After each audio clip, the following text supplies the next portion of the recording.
All right, it's midweek. Good morning and welcome to the midweek edition of the AM show here on Joy News. Now, as we know, we begin this morning with a look at the major stories shaping public discourse and demanding deeper reflection. On our news review on Matters Horizon today, we start with the case of Sedina Tamaklo Ationu, who was convicted in absentia and has now been extradited to Ghana to serve a 10-year prison sentence. Now, the development has reignited conversations about justice, extradition agreements, and what this could mean for other cases involving persons outside the country who are needed by the state. That doesn't have any bearings on what is happening with regards to the search to get the former finance minister extradited to Ghana. We'll get into that particular matter here on the show. We also examine the performance of President John Dramani Mahama's ministers. With the administration now several months into office, attention is turning to delivery, meeting expectations, and whether changes could be made to strengthen the government's performance. And this is especially coming at a time where we are being hinted of a possible reshuffle next week. According to sources, there is likely to be an announcement of government reshuffling ministers next week. We'll be looking out to that particular one. And then the disturbing video circulating on social media involving a teacher and a final year student allegedly fighting over whose office. The alleged there or allegation there is not over the fight, but over the reasons. Because as for the fight, we've all seen it, right? But the reasons why the fight happened. Now, this has raised fresh concerns about violence and discipline in our second cycle schools. Beyond the incident itself, what does it reveal about conflict resolution, student-teacher relations, and the wider culture of violence among young people, and the issue of indiscipline in senior high schools? We'll delve into all of these issues and others we'll discuss this morning with our panelists, including Fifi Boafo, former head of public affairs of Cocoa Board, Dr. Kwame Asante, political scientist, University of Ghana, Lom Nuku Alija, lawyer, lecturer, and energy expert, and Bernard Bediako-Beidu, MP, Akotia. Later on the AM show, we shift focus to the backbone of Ghana's economy, small and medium-sized enterprises. While SMEs continue to drive job creation, innovation, and economic activity, many businesses still face one major hurdle: access to affordable and sustainable capital. That's a major thing that confronts a lot of small and medium-scale enterprises. So how do we crack this, challenge? And how can businesses unlock financing opportunities, grow, and become more resilient? We explore this with Jovas Asari, development finance practitioner and founder and MD of ARC Group International. You don't want to stay with us because we have a lot more to share with you this morning. My name is Samuel Kojo Brace. As always, I do this with Emefa, Akosua, Adeti. It's always an honor and a pleasure to welcome you to the show. Please stay with us as Denisia comes up with some news updates here on the show.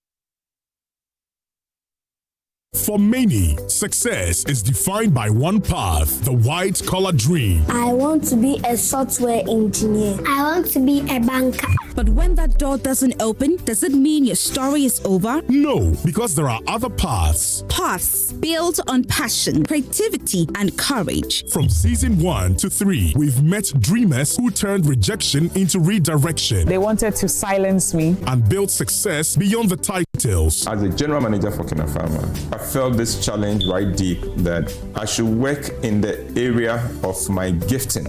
I started writing. Now, season 4 is here. New stories. I remember one kid who walked into my class and looked and said, You are from Africa, right? And I said, yes, that's why you are so black. Deeper lessons. I haven't been to sixth form, I haven't been to university.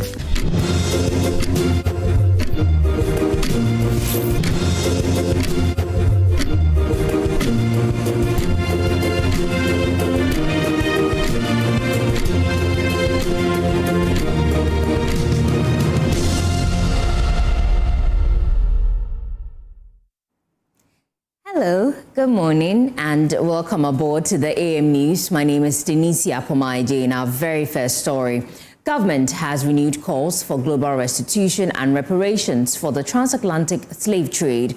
This follows the United Nations resolution affirming slave trade as a grievous crime against humanity. Speaking at the launch of Ghana's revised National Cultural Policy in Accra, Vice President Professor Nana Jane Opoku-Agyeman stressed the need to seek justice and confront painful legacies of slavery and colonialism. Nancy Kumsin reports.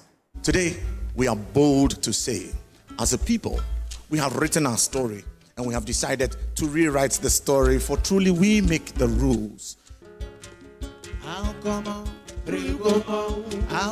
To strengthen cultural identity and sovereignty, the government, together with the Ministry of Tourism, Culture and Creative Arts, launched a revised National Cultural Policy. The policy seeks to protect, promote and preserve Ghana's heritage while nurturing the country's cultural and creative industries. It also builds on Ghana's moral and intellectual leadership at the United Nations following the adoption of a resolution affirming the transatlantic slave trade as a grievous crime against humanity. Speaking at the launch, Vice President Professor Jane Opoku-Agyeman called for reparations for the transatlantic slave trade, insisting that culture must also speak to justice and the painful legacy of slavery. The resolution is a call for restitution and reparations, a reminder that culture is not only about celebration, but also about justice, dignity, and healing. For a long time, Ghana's culture has been viewed primarily through a social and anthropological lens. The revised National Cultural Policy seeks to change that narrative by positioning culture as a key driver of the country's socio-economic development. Minister for Tourism, Ablaji Fagomashi, called for increased investment in the cultural sector, stressing its potential to create jobs, drive innovation, and contribute significantly to national development. By harnessing the economic potential embedded in our culture and traditions, we can promote entrepreneurship, create sustainable employment opportunities, and empower our people, particularly the youth and women, while preserving the rich cultural heritage that defines us as a nation. I therefore call on businesses and investors to consider putting your money into culture. It's a smart move that can bring in profits and show your national pride. Think about supporting arts festivals, helping to fund museums, exhibits, and purchasing creative products made right here in Ghana. Invest in Ghana. As the revised policy takes effect, the government is calling for renewed global cooperation on reparations and historical recognition, insisting that confronting the past is essential to shaping a more just and equitable future. Nancy Kumsin's report, read to you. Now, the Gaman Chair and President of the Gan Traditional Council, King Takite Kojo II, has launched the Maiden Sacred Crown Awards, a new initiative aimed at celebrating and preserving Africa's cultural heritage, spirituality, and wellness traditions. The award scheme, unveiled at a ceremony in Accra, seeks to recognize cultural custodians, traditional leaders, spiritual figures, wellness practitioners, and change makers whose work contribute to safeguarding Africa's identity and values. There's more in the following report. Speaking at the launch, the Gamanche stressed the need to preserve and promote the continent's rich traditions, indigenous knowledge systems, and spiritual heritage for future generations. He described African heritage, spirituality, and wellness as the three pillars underpinning the initiative. This initiative carries a deep purpose. It is a platform to recognize men, women, leaders, institutions, communities, healers, cultural custodians, spiritual voices, wellness practitioners, and change makers who continue to serve humanity through African heritage, spirituality, and through wellness. A nation that forgets its heritage loses its identity. A people who forget their spirituality lose their inner strength. A society that neglects wellness loses its balance. The Sacred Crown Awards is therefore built on these pillars that are very important to the life of every nation: African heritage, spirituality, and wellness.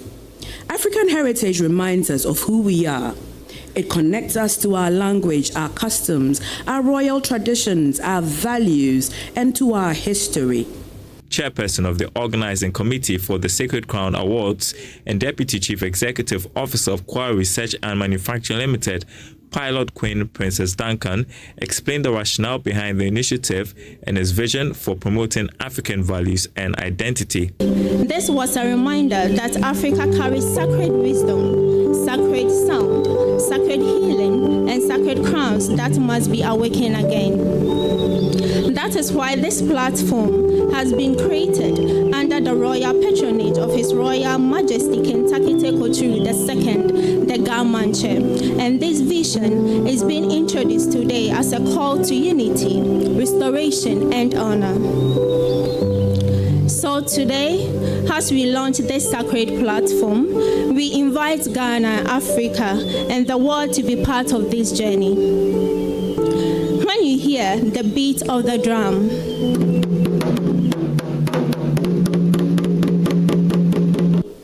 remember the heartbeat of Africa. The launch attracted several prominent religious and traditional leaders, including National Chief Imam Sheikh Osman Nuhu Shaributu. Well, the 2002-year group of St. Augustine's College has launched a major infrastructure project aimed at improving teacher welfare and strengthening academic delivery in the school. The initiative, known as the Building Opportunities for Learning Transformation BOLT project, is a 14-unit accommodation facility designed to provide housing for teaching staff on campus. The project is expected to enhance teacher presence and improve supervision of students. Building Opportunities for Learning and Transformation BOLT project, a landmark legacy initiative spearheaded by the 2002-year group of St. Augustine's College, is set to address a critical accommodation challenge facing teachers of the school. During the sword-cutting ceremony, convener of the group, Linus Kwekula-Bik, explained that the initiative involves the construction of a 14-unit accommodation facility to provide decent housing for teaching staff. We came here today to do the sword cutting for our legacy project, BOLT, and then BOLT is Building Opportunities for Learning and Transformation. For us, we are building a 14-unit teacher accommodation for all the teachers on the St. Augustine's campus. We want people to understand that for teachers, all that we do for students, without teacher motivation, it's not going to work out well. We need our teachers to be motivated. We need our teachers to be able to support in terms of the mentorship and then guiding students for future purposes. So we believe that augmenting accommodation on campus is going to also contribute towards the legacy of APSU, which has been held since 2004, which each year, which has celebrated 25 years, will then come and then launch a legacy project. So for us, we are doing a teachers bungalow or teachers unit to support them in this case. The headmaster of St. Augustine's College, Reverend Father Patrick Appiah, while commending the group for the intervention, called on other alumni groups to also contribute to the project. APSU 2002 cannot do it alone. They have already created the mindset. They come on board. They have raised a bit of fund. But like Oliver Trace, we want more. We want to get this thing done. And so we call on Sandra to come on board and help APSU complete this project come March. Let us come and celebrate the teacher. We may give everything to the student with the AI, but it's the only teacher who can facilitate this process. And the time has come. In fact, the time is now. Any little contribution is needed. Your widow's mite will go a long way to give a child a hope because the teacher is present. Head of languages at the school, Regina Nakode Anu, noted that the availability of on-campus accommodation will ensure greater teacher presence and improve supervision of students. Having teachers on campus also give access to quick emergency, response to emergencies like fire outbreak, fighting, sicknesses in nights, and any other assistance that teachers could give.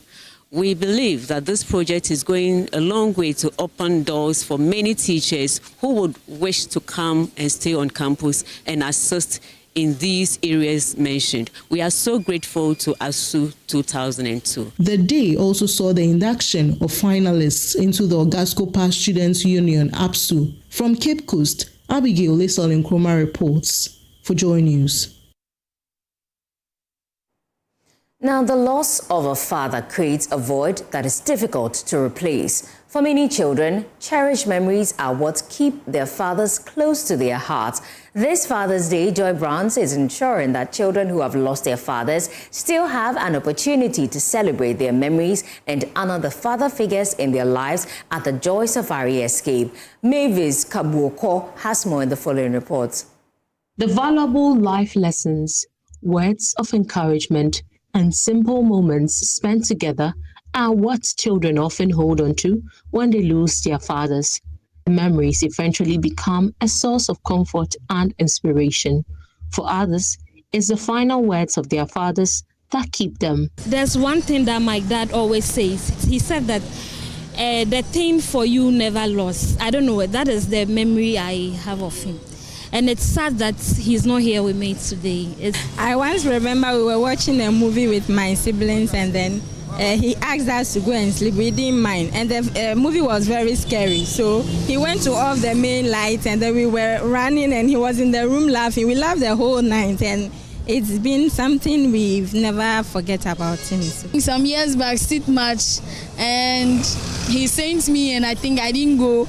And because of that, he didn't buy me a shoe for to wear much. So that was the only, and I think I was so pained that I have to wear my old sandals to wear much again. The occasion also offers an opportunity to reflect on the things left unsaid and the celebrations that could have been. Some children express how they would have honored their fathers if they were still alive today. I would have bought some few items, visit him, and then present those items to him and tell him Happy Father's Day, thanking him for all that he's done for us, making it possible for us to also get to where we have gotten to today. If my father were to be alive, anything that I can do for him to be happy, especially, men, we like this kente and other things, I would have bought a kente for him. I will surprise him. I'll make sure I'll surprise him and then go to him and then thank him for whatever he has done for me. That I really appreciate everything that he has done for me. May his soul rest in peace. To mark the occasion, Joy Brands is encouraging the public to celebrate the fathers and father figures who have played significant roles in their lives. Father's Day is 21st June, but before that, on Saturday, 20th, we're taking our fathers to the Aqua Safari Resort. We have the hotels over there, you have the boat cruise, you have all the beautiful activities, the games, DJs will be on the set. And then we get to the island where the party also begins. You get to also have a trip through the Eco Park and all that. All these happening for 4,000 Ghana cedis single, double is 6,000, and a family of 4 is 10,000 Ghana cedis. This is where your dad needs to be this Father's Day. As the day approaches, the message is simple. Celebrate the fathers and the father figures in your life while you can, and let them know the difference they have made. For Joy News, Mavis Kabuko's report read to you. Okay, it's time now for some business updates, and the Ahanta Pili Samuel Kujibris will bring us that right after this breather.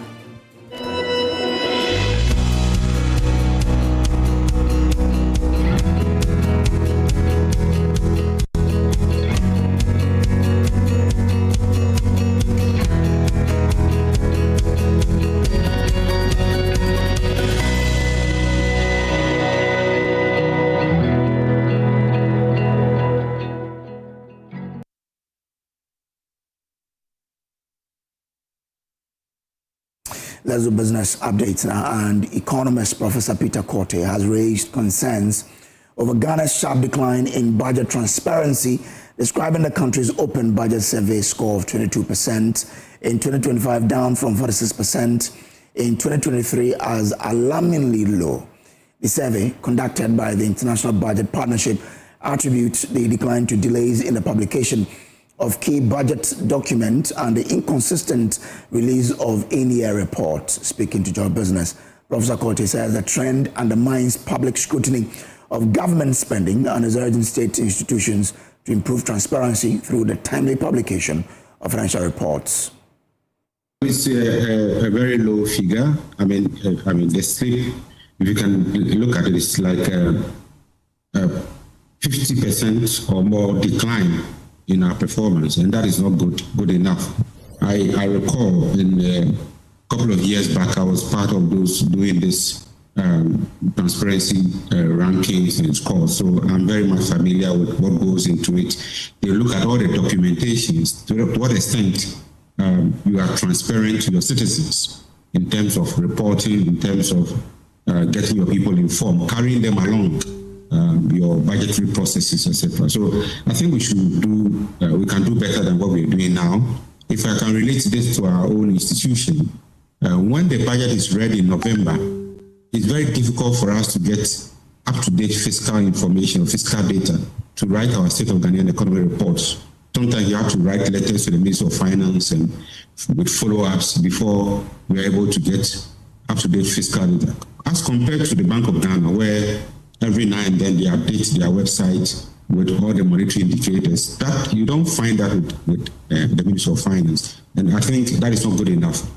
Citizens have to know how much budget is allocated, how much budget is being, the allocations and how much is actually being transferred, so that one can compare whether we are just paying salaries and not giving people the tools to work with.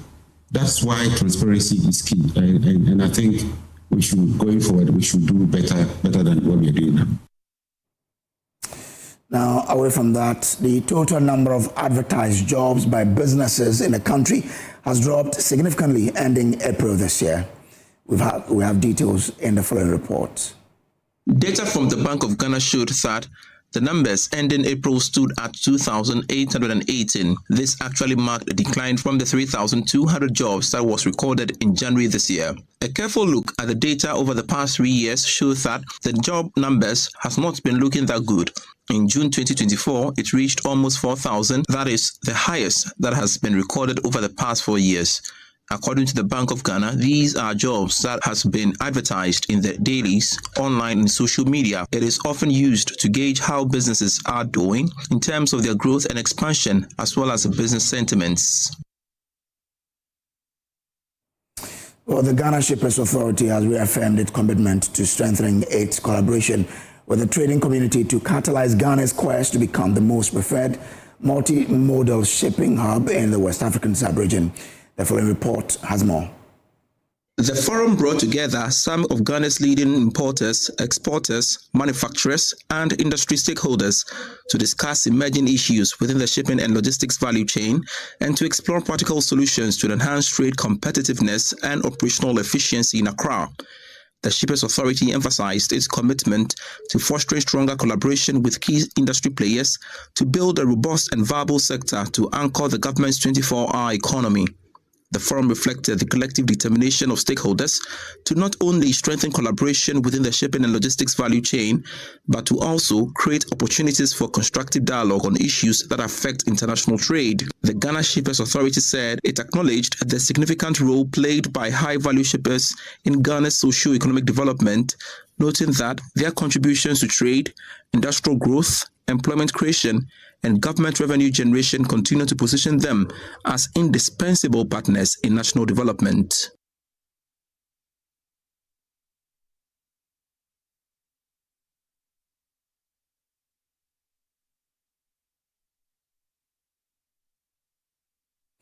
And that's it for the business updates on the AM News. Back to you, Denisia. Thank you, Ahanta Pili Samuel Kojo Brace. Yeah, looking very nice in that fugu. People of Ghana and especially the Ahanta. People of Ahanta.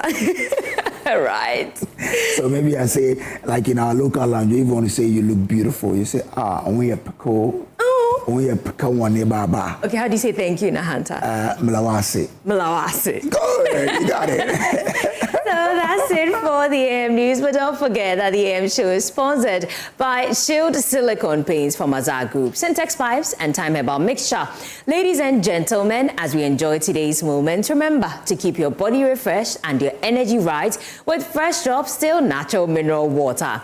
Now, Fresh Drop Still Natural Mineral Water, it's not just any water. It's natural and it's mineral rich that keeps you going. So, whether you're dancing, cheering, networking, or simply enjoying the moment, Fresh Drop Still Natural Mineral Water helps you stay cool, refreshed, and fully present. Guess what? Grab a bottle available in 500 ml, 20-liter jars, and sachets. For bulk purchase or inquiries, call 055-2250-290. Now, the World Cup fever is on and everyone is getting excited. CompuGhana says the match shouldn't be just on the pitch. You can bring the stadium experience home.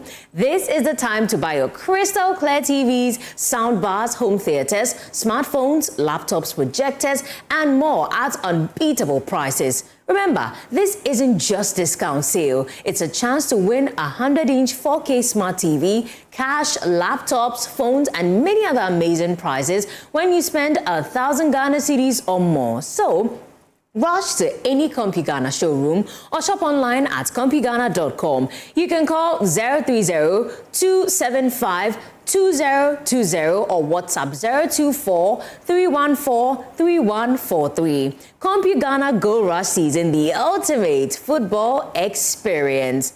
Now, own your dream property in one of Teme's fastest growing prime locations today. Yes, at Nestes Homes, we offer beautifully designed studio 1, 2, 3, and 4 bedroom luxury homes crafted for modern living, comfort, and long-term value. Strategically located at Tema Community 26, just behind the Palace Mall, our gated community gives you some of these things: a serene and secure environment, easy access to major roads and key business areas, close proximity to schools, hospitals, malls, and essential social amenities. So, reserve your unit today with just 10% deposit and enjoy flexible payment plans and mortgage options. So call us now, 053-101-4440 or 053-101-4447 to book a viewing or visit us www.nestes.com.gh.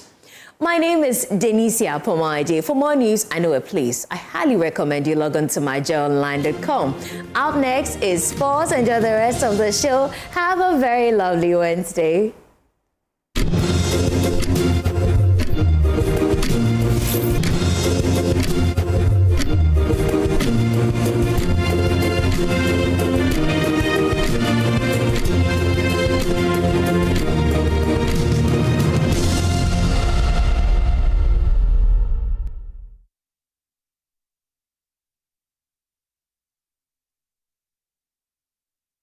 This week on the Career Trail. I normally don't talk about my childhood because I had a very awkward childhood. The second time that they came, they took him away for a long time, beat him till he started coughing blood.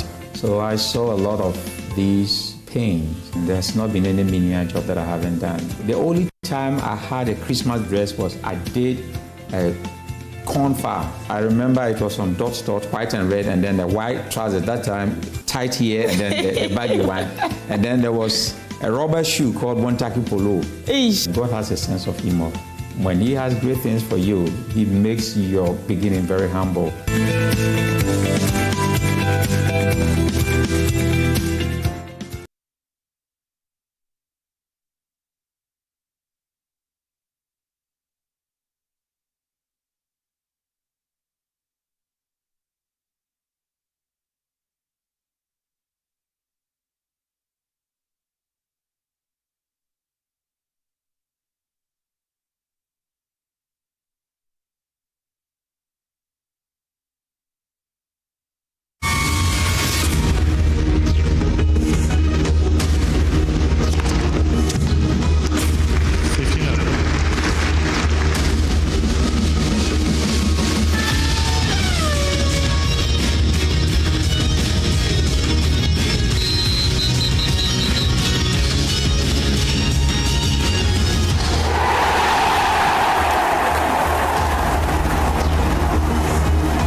Good morning. Welcome to Sports here on the AM show with me, Muftau Nabila Abla. 24 hours away to the start of the 2026 FIFA World Cup. The opening encounter of this competition will be a repeat of what happened in South Africa 16 years ago when South Africa lined up against Mexico in the opening match of that tournament.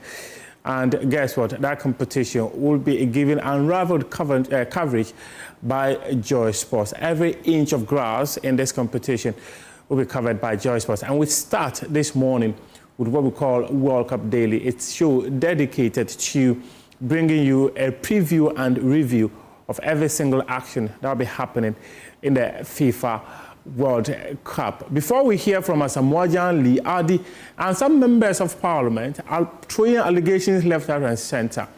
If you are a business organization, I'm sure by now you know that Ghana exports billions of dollars of non-traditional goods annually to the USA. The 2026 FIFA World Cup match between Ghana and England will be in Boston, and so with a Made in Ghana Expo on the 22nd and 23rd of June 2026 at the Envision Hotel in Boston.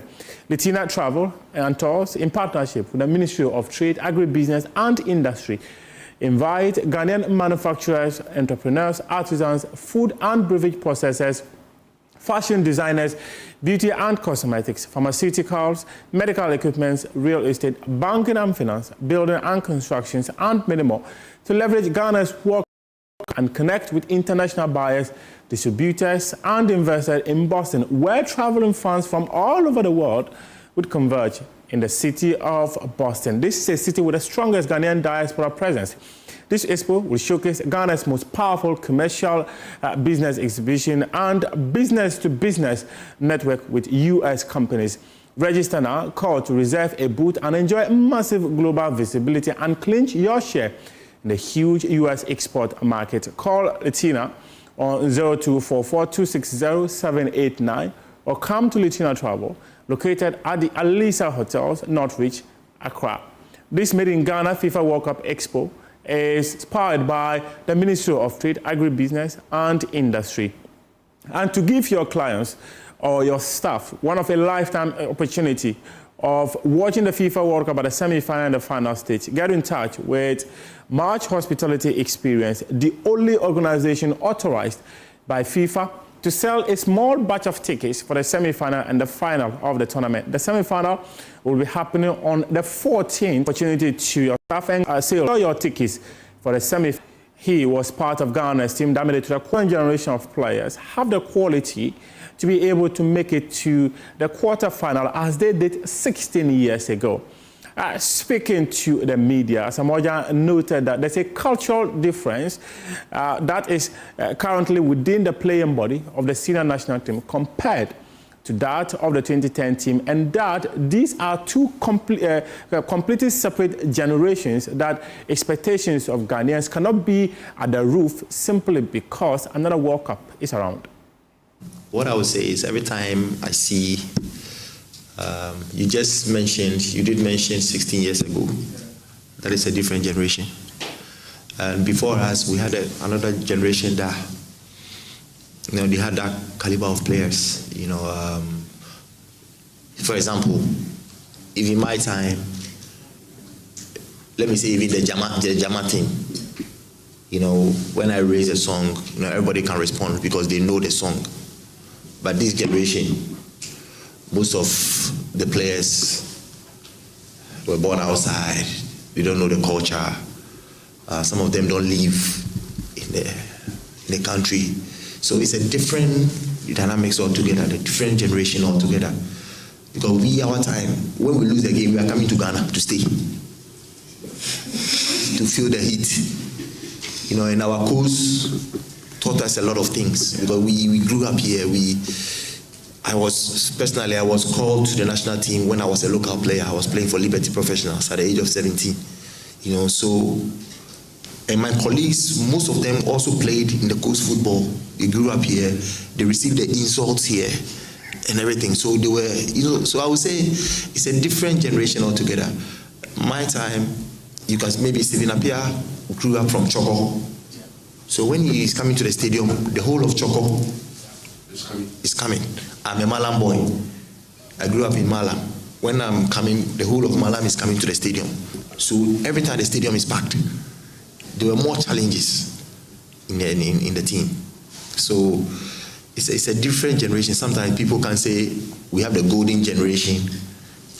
So we have to pass our experience we had to this generation, because personally, people do their comparison and they say, oh, hey, that generation there, you cannot compare to this generation. That's why I said it's a generational thing. So we have seen the rules, we've passed through the rule.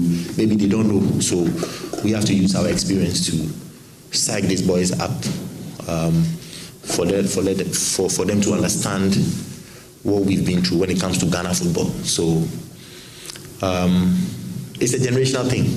So we have to stick to what we have and then encourage them and give them our moral support, because I will give my experience. You can advise a boy, you can advise your son.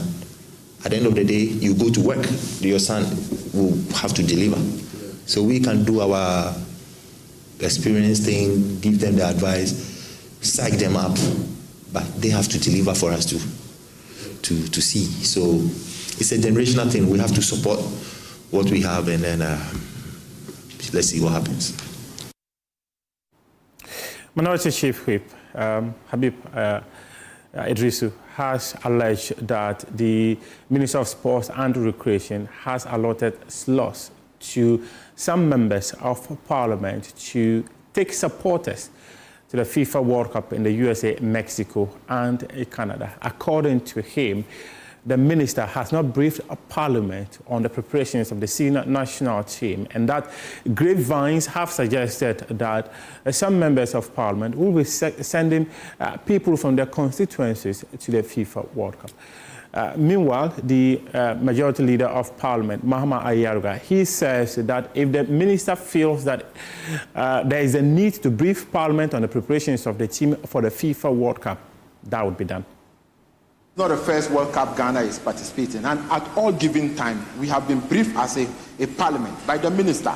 I think tomorrow or 2 days' time, in less than 48 hours, the tournament is starting. Nothing has been said. The president has spoken to this matter that there might not be government-sponsored program. We have asked for this more than 2 weeks for the minister to come here to brief us. Why is the minister responsible for youth and sports running away from Parliament to brief us, whilst his members are not happy with certain happening that happen in the country? So what I'm saying is that, Mr. Speaker, the minister owes us a duty to brief us as a Ghana preparation for the World Cup. We have not been briefed. The players are already in, they've already gone for the World Cup, and we have not been briefed. And you think that this is a matter we must not know? We are aware that government have procured 1,000 tickets from GFA. We are aware. And the ambassador have issued a statement saying that Ghanaians in the diaspora should write their names and get tickets for the matches. Who bought the tickets? How much is it costing the taxpayers? Over 2,000 people went to American embassy for visas. So visa fee 185. Who is paying it? You Who think are those what people? you are doing is the tool available for you? I preempted him. I told him. It's up to the minister if he thinks there's any thing that he wants to come and brief us about, to come and brief us. And if you feel strongly that there's something that the minister must come and answer to, again, as I've indicated, we can always ask the ministers very urgent questions. And if we ask them, I'm sure they will come and answer those urgent questions. For the efforts being made, as for the issues that the Canadian High Commissioner has put out there, and the arrangements made to get Ghanaians who live in the US, in Canada, to attend the stadia, those have been subjects of public discussion. And indeed, the President himself had given a clear indication that it is more economical for us to invest in Ghanaians living in the US and Canada, because as you indicated, yesterday I was listening to CNN and I think BBC, and it was reported that a Somali referee who has been scheduled by FIFA to officiate at some of the matches was denied a visa by the US government.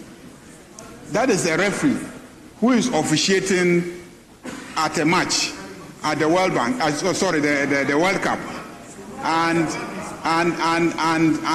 the US government has refused to issue a visa. So the issuance of visas are not matters within the competence of our government to answer. Now, let me take you to Europe and bring a report put together by Sky Sports following a public statement from Real Madrid that their 150 euros bid for the services of Atletico Madrid's forward Julian Alvarez has been turned down.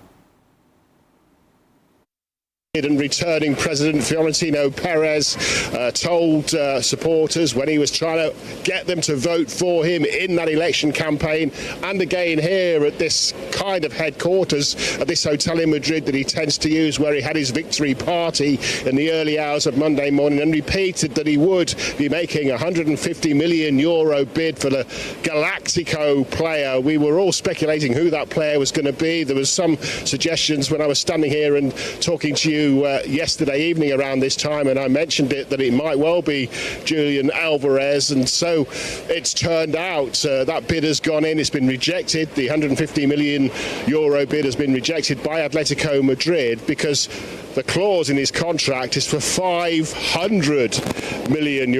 Now, that's not a realistic sum, of course. His contract runs until 2030, but it's a sum that's been put in there by Atletico Madrid as a safeguard, as a message of intent to anybody who comes sniffing around their player. We understand potentially that an internal agreement between the player and the club, that a bid of around €150 million would be enough for him to secure a move if he wanted to move to that club. But my understanding is there's this interest from Arsenal and from PSG as well, but he wants to go to Barcelona, who are also trying to buy the player. So at the moment it's a standoff. Real Madrid have made that bid, but it's been rejected initially by Atletico Madrid.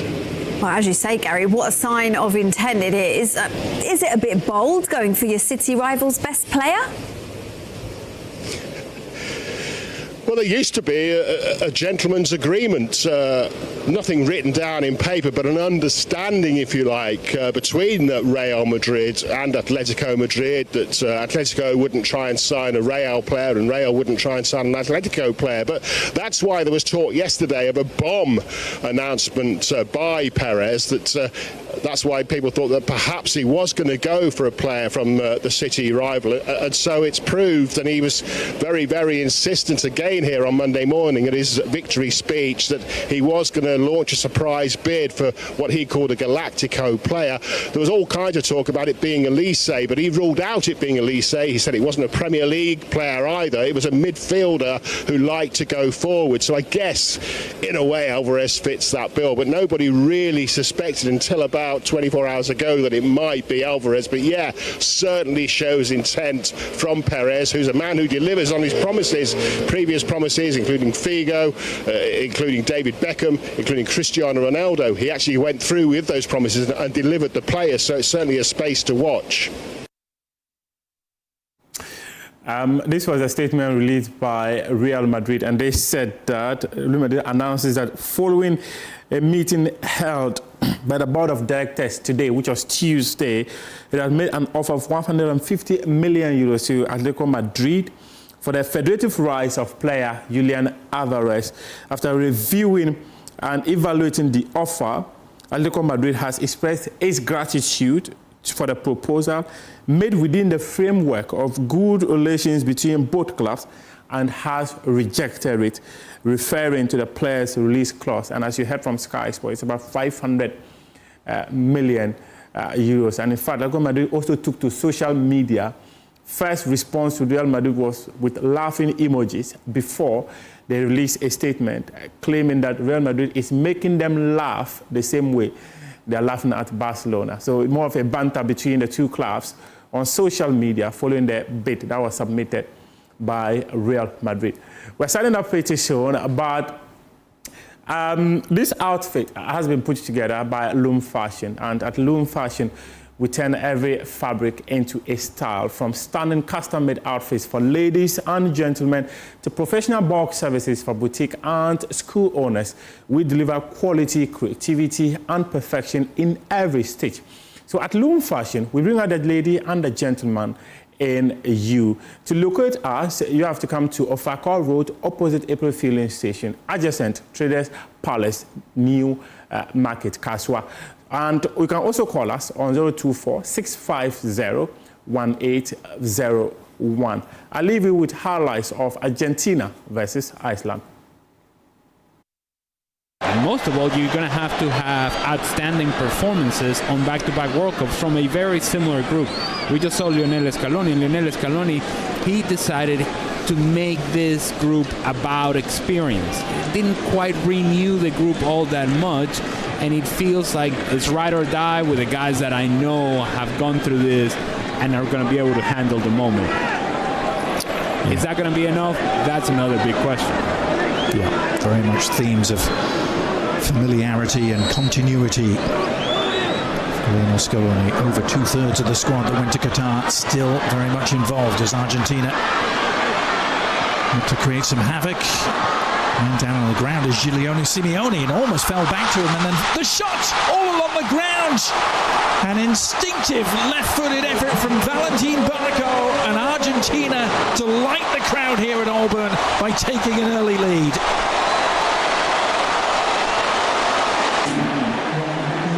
The back line of Iceland all over the place. Some are stepping, and then you have the right back just keeping everybody on side. Good ball from Lionel Messi, as you would expect, and Lautaro Martinez tries to go with the attempt over the goalkeeper Olafsson, who comes out of his... Lautaro Martinez to win the penalty, and now Messi trying to take advantage against Iceland. Slotted home with consummate ease. Ironically, just like he couldn't do against them at the World Cup in 2018, but this is goal number 117.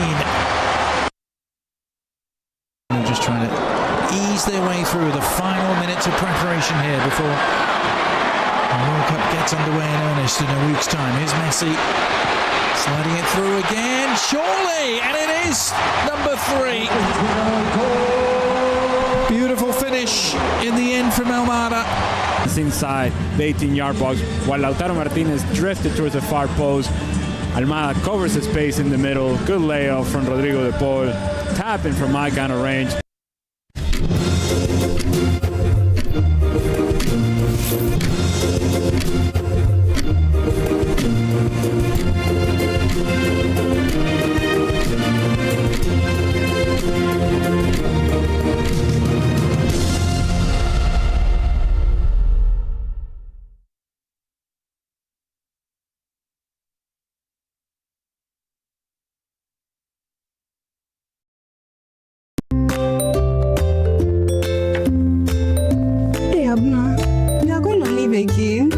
Very much needed one so I could get to relax. Wow. Every time you go on leave, you go on vacation. Yeah. Last 2 years it was Dubai. Even last month you went to Mexico. This time, where are you going to? Tell me. This time I'm going to Guangzhou, China. I see. How do you do it, Abuna? Because every time I try, I get scammed. I use Wakanao. They can get you the cheapest flight deals. They assist you with your visas, your hotels. They have well-created packages for everyone, and then you can pay small. You can call them on 024-243-5515, or you can visit their website at Wakanao.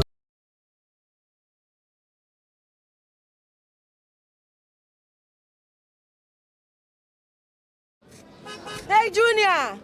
You're the shitter. Remember shit that your mama made. For home to Hey, Charlie, you bring up Joe. Nah, no bring up. So just stop. to school with Kenke. It's here, come talk to them. Enjoy homemade taste of shito, always with Didi Shito. Stop taking all the shit on now. Carefully selected ingredients, no preservatives, no colorants. Didi Shito, if you do need. This advert is FDA approved. Hello, my name is Pamela from Customer Service. Please revalidate your account by texting your Ghana card number to 0500,000 247. Hey, Abili, wabedim. Madam, give me the numbers behind your ATM card. I'm calling from the head office. An email was delivered across to our customers this morning. Confirm if this is your bank account. 100-100-100. Thanks for sending your bank card details. Send the OTP now to avoid cancellation. EcoBank will never call, email, send an SMS asking for your PIN, OTP, bank card, or Ghana card details. Don't get played. EcoBank, the Pan-African Bank. Hello, please, I'm calling from Customer Experience Center.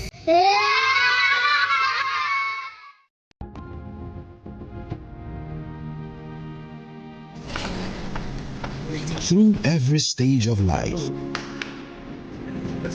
some things simply stay with us. The spirit of never giving up.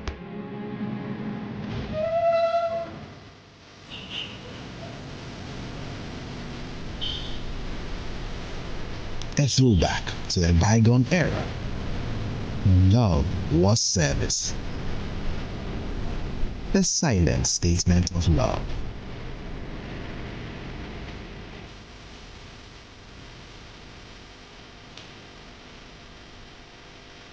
A thoughtful gesture that deepens bonds, balancing work and life. Every drop refreshes, every sip hydrates, just as it should. I am awake, one for life. Drink water, drink awake. Supporting the National Cardiothoracic Center.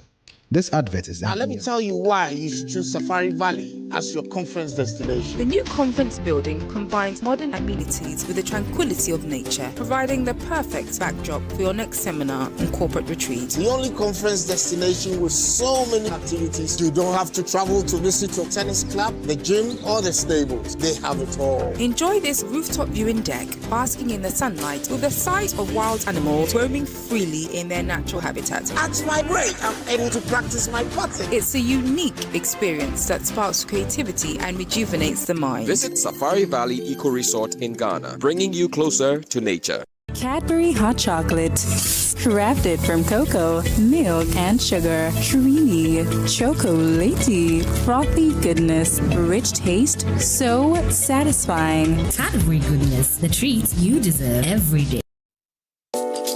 We are on a journey to making home ownership a reality. See where we are heading to. Our development by Nestus Homes is thoughtfully designed with eco-friendliness in mind, creating a modern and sustainable living environment. We are pleased with the progress so far, with several customers already booking their units in this growing community. A gated community located in a prime location in Tamakomti 26 offers you comfort, serenity, and access to major amenities, giving you the perfect balance of lifestyle, convenience, and investment options. This development provides not just a beautiful place to live, but also a valuable long-term investment opportunity. Take a look at our completed homes as we continue to bring this vision to life. We are gradually taking shape, and you still have the opportunity to be part of this elegant gated community. Reserve your unit today and secure a lifetime of comfort, value, and investment growth. Call and book a free viewing now with the numbers below. For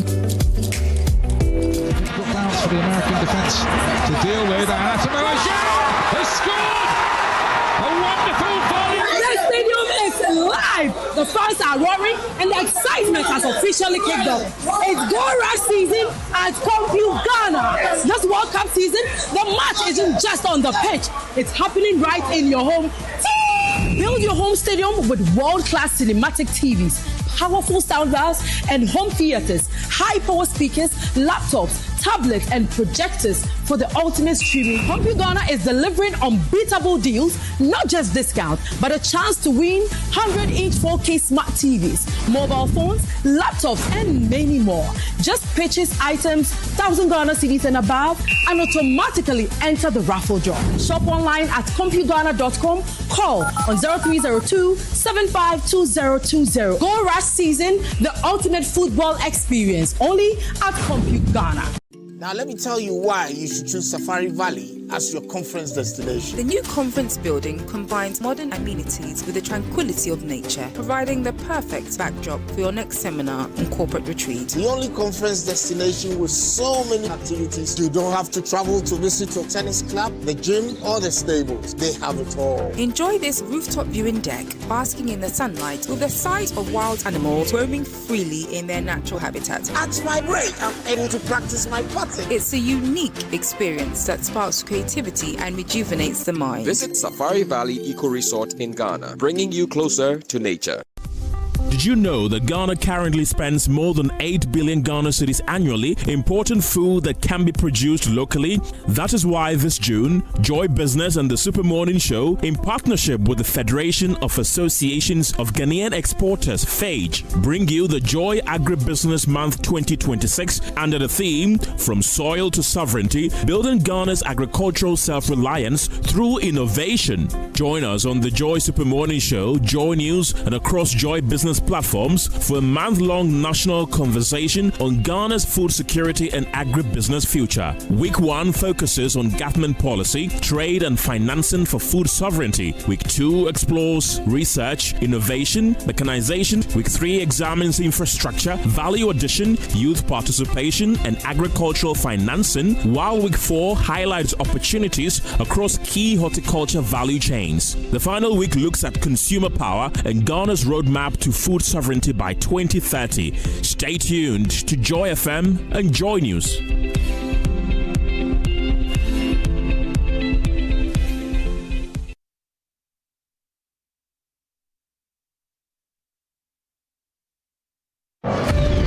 This Friday on Personality Profile, meet Professor Joseph Ofori-Dankwa, an Achimota old boy whose journey has taken him from Kotokroba to the halls of academia in the United States. I recall myself just a few years ago with Afro.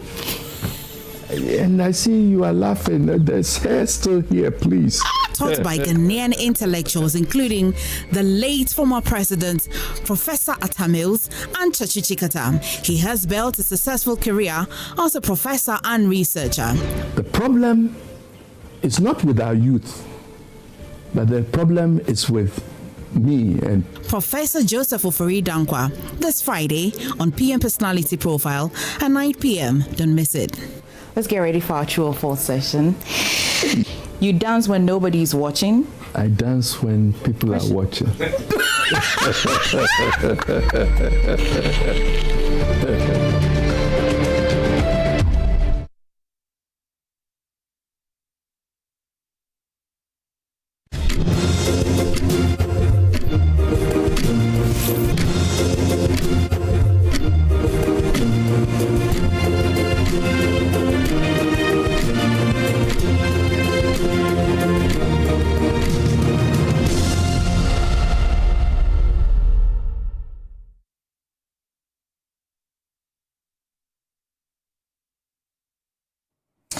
Now, welcome back to the AM show. Now, Director of the CSIR Plant Genetic Resources Research Institute, Dr. Daniel Ashi-Korte, is warning that Ghana is gradually losing indigenous crops and plant varieties as changing consumer preferences, urbanization and climate change threaten the country's agricultural biodiversity.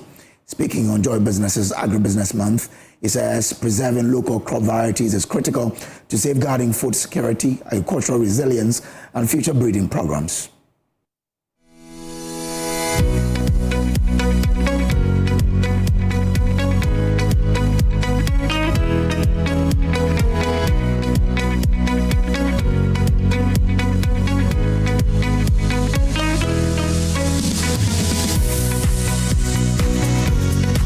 Are there crops we've effectively abandoned?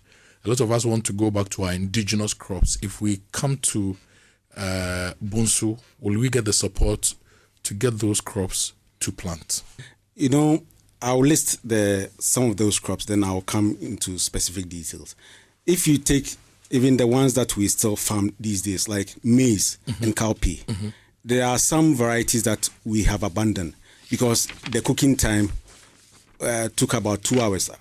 I believe when we were kids, sometimes you need to soak it overnight for cowpea. You need to soak it overnight before you cook. And even with that, you take about an hour. These days, you have cowpea that you can cook within 30 minutes. And so the ones that had those long cooking times, we have abandoned them. Cowpea is what we call beans, right? Yes. But let me say so that my gobe fraternity will know that we are talking about a key ingredient in gobe. And even that one, people prefer the large seeded ones. So it's like we are narrowing down even that within that group, even though we still cultivate cowpea or beans, we have abandoned those that are softer, have a longer cooking time. It's the same for maize. Then if you come to yam, we all want yam that is fluffy, that is sweet, that is white yam. People come and say they want puna. Yes, that's white yam, Dioscorea rotundata. But amongst the yams, you have different types. You have Dioscorea dumetorum, that's bitter yam. Okay. You have Dioscorea bulbifera, area yam. No, you have to give us a local name. So there is puna, there is afasie, there is punjo, there is nyamebechre. Yes. You have to give us. Yes, if you do the Dioscorea. I'm sorry. Yes, but you see, with that, we have stopped even water yam, which used to be very popular. Afasie. Yes. When we were kids, that was the yam we used to pound fufu. And my mom would pound the fufu and give you a big bowl of fufu, and you eat that fufu, and for 5 days you don't feel hungry. Yes. But it's been abandoned. Yes. So even amongst the ones that we still cultivate, there are variants that are no longer available. I mentioned nkani, that's yellow yam. Yeah. Dioscorea canadensis. It's also, reducing, unless maybe you go to rural areas. Yeah. Then we have what we call African rice, Oryza glaberrima. It was domesticated in West Africa, but we have abandoned it for japonica, that's the Asian rice. And even with the Asian rice, we want those that Tai Mali, the one that is flagrant. Aromatic. Yes, aromatic. Perfumed rice. Yes. We also have African yam bean, which is nutrient dense. Used to be grown widely in the Volta region, Mucuna pruriens. These are, legumes, indigenous legumes. We have abandoned them. And even with the leafy vegetables, now we want exotic vegetables. But the leafy vegetables, they are early maturing, and they have good environmental attributes because they grow under low input conditions. Take cabbage. You can't cultivate cabbage anywhere in Ghana without the input of insecticides. And these are detrimental to the environment and to human health. But we have abandoned the indigenous ones that are more nutrient dense. So you mean the ayoyo, alefu? Yes. Which other types do we have? We have spider plant. Then what's the local name? I don't know, but we have bra is roselle, hibiscus. Yes, one that you use the flowers for. Yes, the if petals you prepare groundnut soup, you can put the leaves in it, and even the petals itself can go into the leaves. Exactly. Then we have buma, Solanum macrocarpum. Yeah. Yes. So all these ones are there. Then you have boko boko. Water leaf, all these are being abandoned. So it tells you the skill, and it brings back my opening statement that there is an emergency going on. Indigenous crops are disappearing from our plates, and without the gene bank, we cannot make sure that future generations have the opportunity to utilize them. And mind you, I think in your brief, it says that now the impetus to conserve these has increased. It has never been so, serious. Now you have climate change increasing at a rapid pace. And even amongst we ourselves, our tastes are changing. Yeah. Our kids no longer eat some of the things that we used to eat. Even rice. Excuse my language, they say tujimi rice. They don't like it. So once these disappear from our plate, the effect they have is that the farmer who cultivates them has to abandon them, because when he harvests, he will not get anyone to pick it up, and he needs to survive. And in all these things too, the opportunity is there, because now the West is looking for our indigenous stuff, which are way healthier, and they are pricing them higher. Yes, niche foods, they are a multi-billion dollar industry. If you take, for instance, baobab, all kinds of products are being developed from baobab, including wine. Yeah. But over here, we've left it in the wild, and most of our baobab, diversity is also being lost by urbanization. You know, when we're kids, you find them in the middle of town, people sit under. Yeah. But these days, roads are being constructed, you know, community center and other things. So one of the things we are doing now is also to heighten the conservation of baobab. It's obvious to me that the Plant Genetic Resources Institute is arguably the most strategic agricultural institution in Ghana. Yes. Yesterday, I spoke to the director of Oil Palm Research Institute and the Crop Research Institute. When I asked about funding and related stuff, it became a funeral. From how I see you and how strategic I think you are you funded like a strategic institution? How do you fund all this work that you are doing? To answer, let me say that plant genetic resources are the basic building blocks for crop improvement. Without them, you cannot improve crops. And they are also an insurance policy against the effects of climate change and other stresses that we encounter. And every food, every harvest begins with a seed. Mm. So you are the Bank of Ghana and the National Insurance Commission combined when it comes to our food security and food sovereignty. Yes. So we are a national security installation. Mm. Because you remember the Arab Spring. Yeah. Part of it was because people could not buy food. And you mentioned sovereignty. Epicurus says that the greatest of all wealth is self-sufficiency. Mm-hmm. COVID taught us something, that even if you have money, it may get to a time that you cannot access what you think money can buy, because the people who have it will be protective. And the Strait of Hormuz issue has brought that to bear. So we need to develop our indigenous seed systems. Doc, I asked the question, I asked whether you are being funded right. And my grandfather says that if you ask somebody a question and they start booing, but it means there's a problem. What is the problem? I wanted to put into context our importance before I come to that. Okay. Yes, we could do better, but currently we are not doing better. Mm. There's a huge deficit in terms of funding for our daily operations and also infrastructure. We handle seeds, and the seeds have to be kept alive. Mm-hmm. And to keep seeds alive for eternity, you need special conditions. Mm-hmm. And those special conditions are generated with equipment that are quite expensive. Mm. Currently, government only pays salaries. Mm. Goods and services releases occasionally, but even that one a year is not more than 50,000 Ghana. So you are not a profit-making institution? No. Your job is to go around the country and collect seeds, planting material, and come and store. The ones you have to consistently regenerate, you regenerate. And you are our Bank of Ghana and our Insurance Commission combined when it comes to our food security.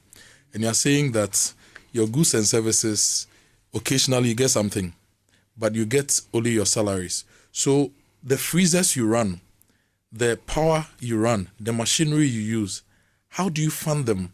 The extra multiplication you do, how do you get consumables to fund all these things to ensure that if there is a crisis, we are protected and we are insured? Occasionally, we get donor funds, but that is few and far between. Mm. But most of the time, we depend on internally generated funds. We produce seedlings and so, and let me clarify that genetic resources are a public good. Mm-hmm. And so, as you said, rightly said, there is no profit to be made from them. We supply our material free of charge to farmers. But there are some seedlings of ornamental and fruit tree crops that we produce and sell to generate some income to support the maintenance of this vital national resource that has been bequeathed to us by generations that have gone before us, and which we have a responsibility to leave behind for generations that will come. We produce these seedlings to generate income. And I would like to, praise my staff for their dedication. So what are the three things that must be done for your institution? I have been there. I've seen your solar systems, old solar systems. I've seen your structures. I've seen even land, a bit of encroachment on your lands and all those things. What should we do for the Plant Genetic Resources Research Institute so that tomorrow, if I want ginger to plant, if I want akao to plant, if I want bambara beans to plant, I'm rest assured that you have it in stock, crop research can multiply it for me, and I can plant it and feed Ghana? The first thing would be dedicated funding. How much do you need a year to run effectively and scale? Yes. Genetic resources, by their nature, have, value that anybody would want to use either fair or foul means to acquire. And so if we open ourselves and say that we should depend on donor funds, it means that we are endangering the security of this material. They say he who pays the piper calls the tune. And so we need dedicated funding from the government to make sure that we can adequately protect these resources. We need close to about 500,000, let me say in US dollars. Pay? No, for our operations. Yeah, pay annually. It's not. Yes, that's 5 Land Cruisers. That's why I'm saying pay, because. But I'm not done. Over the past year, at least the state has spent at least. I don't have the figures, but I'm sure that the state has bought over 100 Land Cruisers, even though we still have a lot of cars in our fleet. That is just for operations. But in terms of infrastructure, we were established in 1964, and we became an institute in 2005. That was the last time we saw any major facelift. Gene banks, to prevent contamination, there has to be a certain flow of work. Yeah. And so if you look at the structures that we inherited from those times, they are antiquated. They are no longer fit for purpose. Yeah. And even then, they have not been renovated in a long time. And so we need dedicated infrastructure for gene bank and equipment as well to make sure that we can keep this material alive. Off the top of your head, what structures do you need? And if we were to do a Yibima, for example, to support you, how much do you think we should raise for you? Yes, currently we are at full capacity. All our freezers are full, and we don't even have space to put new freezers if we should acquire. Wow. So we need a new conservation So area. you can't acquire new material because you're at full capacity? Yes. Wow. So we need a purpose-built complex where we'll have seed processing areas, a drying room, a cold room, office accommodation, then a data center. Because it's like every material must have associated information. When we go out to do the collecting, we record what we call passport data and ethnobotanical information about them. As I said, we need to document this so that future generations should know where it was collected from, what it was used for. So you need at least $500,000 annually for your operations. And for the past 20, 30 years, in fact, since you were set up in 1964, you've not seen any proper improvement in your infrastructure. Yes. Your buildings are old, some of them. So we need to put some dedicated funding aside to build infrastructure for you. And the third thing? The third thing, which is the most important, assuming we get all these things, it is the human capital that will transform these into the desired state of conservation. And so we have to invest in our human resource. Genetic resources conservation is a specialized area. Yeah. And so we need to create the conditions where staff would be trained on the job. They will go out and, be embedded in international gene banks. We have the CGIAR system, which has benchmark gene banks. And so we can place our staff there for short periods. They come back with skills that we can acquire, we can use to better manage these genetic resources for future generations. Dear Ghanaians, our seed bank, which is the most important institution when it comes to our food sovereignty, they need $500,000 annually on average for their operations. We need to invest in their infrastructure, and we need to invest in their human capital. What do we say to them? Doc, it's been good talking to you. This has been eye-opening. Thank you so much for coming. And I would like to say congratulations to you and your team. You are doing a lot with very little, and we hope that the powers that be will come to your aid and help you do better. You have 30 seconds. Yes, I have to thank the Global Crop Diversity Trust. In fact, they have been our lifeline for the past 3 years. They have been supporting us with some funding to do basic gene bank conservation. And so I would like to thank them. And I also thank my staff, as I said, the Director General, the Deputy Director General, and all the directors of the CSR. Thank you for the opportunity.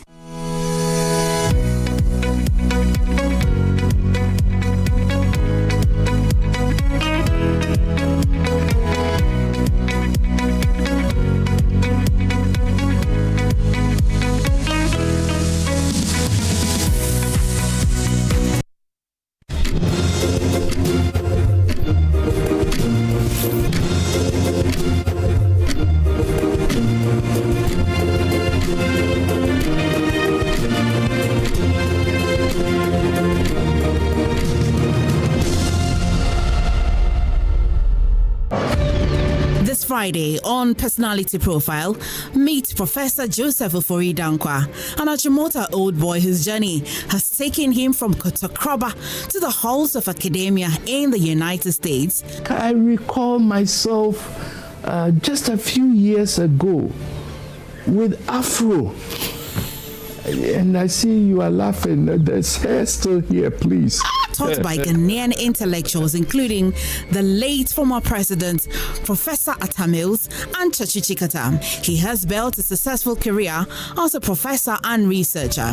The problem is not with our youth, but the problem is with me and Professor Joseph Ofori-Dankwa this Friday on PM Personality Profile at 9 p.m. Don't miss it. Let's get ready for our true or false session. You dance when nobody's watching. I dance when people are watching.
All right, so good morning once again and welcome to the AM show. If you just joined us, we're grateful for joining. And we have to get into the matters as a segment, right? But let's start with the news review, what the papers are talking about. And my dear sister, Emefa, Akosua, Adeti, standing by the smart wall. Wow, look at her. Angel, how are you? Oh my God. Well, good morning, Kojo. You should have told me. You should rehearse it next time. Okay. What did you say? Angel. Angel, how are you? Anywho, let me bring what's happening in front of the newspapers. I'll start with the Daily Gist. Well, the gist this morning, the biggest gist I like to say on the paper is Sedina's American dream ends at Nsawam prison gates for stealing $6 million Maslow cash. Surely you know the story already, and you know the update. So, well, she's returned, going through the processes that would eventually land her at prisons. Now, Gomor West NDC rejects Captain Smart's membership claims. Sure, you must have seen a video of Captain Smart saying that he's planning on contesting Gomor West seat. And you see that's the seat of the current Deputy Minister of Energy. Doing transition. But the chairman, the regional chairman for the party and that constituencies has just released a statement saying that he's not a member of their party and maybe he intends to become a member. Well, to then later contest the seat. Well, but per their rules, you need to be a member for some time. But there's always a way when the party itself wants to have its way. Yeah. I hope you understand. Of course I do. Yeah. Of course I do. Okay, Kojo, another thing in front of the daily. But the announcement has generated a lot of... Has it? Why? Yeah. What is it? Negative, positive? Oh, this is Captain Smart. If he says he's coming for a certain seat, of course, there will be that heat around that seat, right? And the seat he's going for is also held by a Deputy Minister of Energy. It's not, like a small meat in code for that. So it will be a hot one. And that's why it's generated that sort of debate. And again, looking at the persona of Captain Smart, his background as who's a media the conversation favoring so far, him or the certain MP? Oh, I think so far, once the people say we don't know you, that's the starting point. Okay. He now has to work his way out, and I'm saying that if the party itself is so minded that they want to make sure... Clearly, this statement suggests that they are not minded. But that's from the constituency level. Oh, if it goes higher, it could change. Okay, that's something to look out for. KGL is NLA's financial backbone with 173 million Ghana cedis revenue against 44.9 million Ghana cedi by 29 lotto operators. Okay, so 29 other operators paid 44 million to NLA. And then KGL alone paid 173 million. That's what the story is about, My father is a dedicated member of the lotto operators. He's not an operator, but he's a high-risk taker. A very high-risk taker.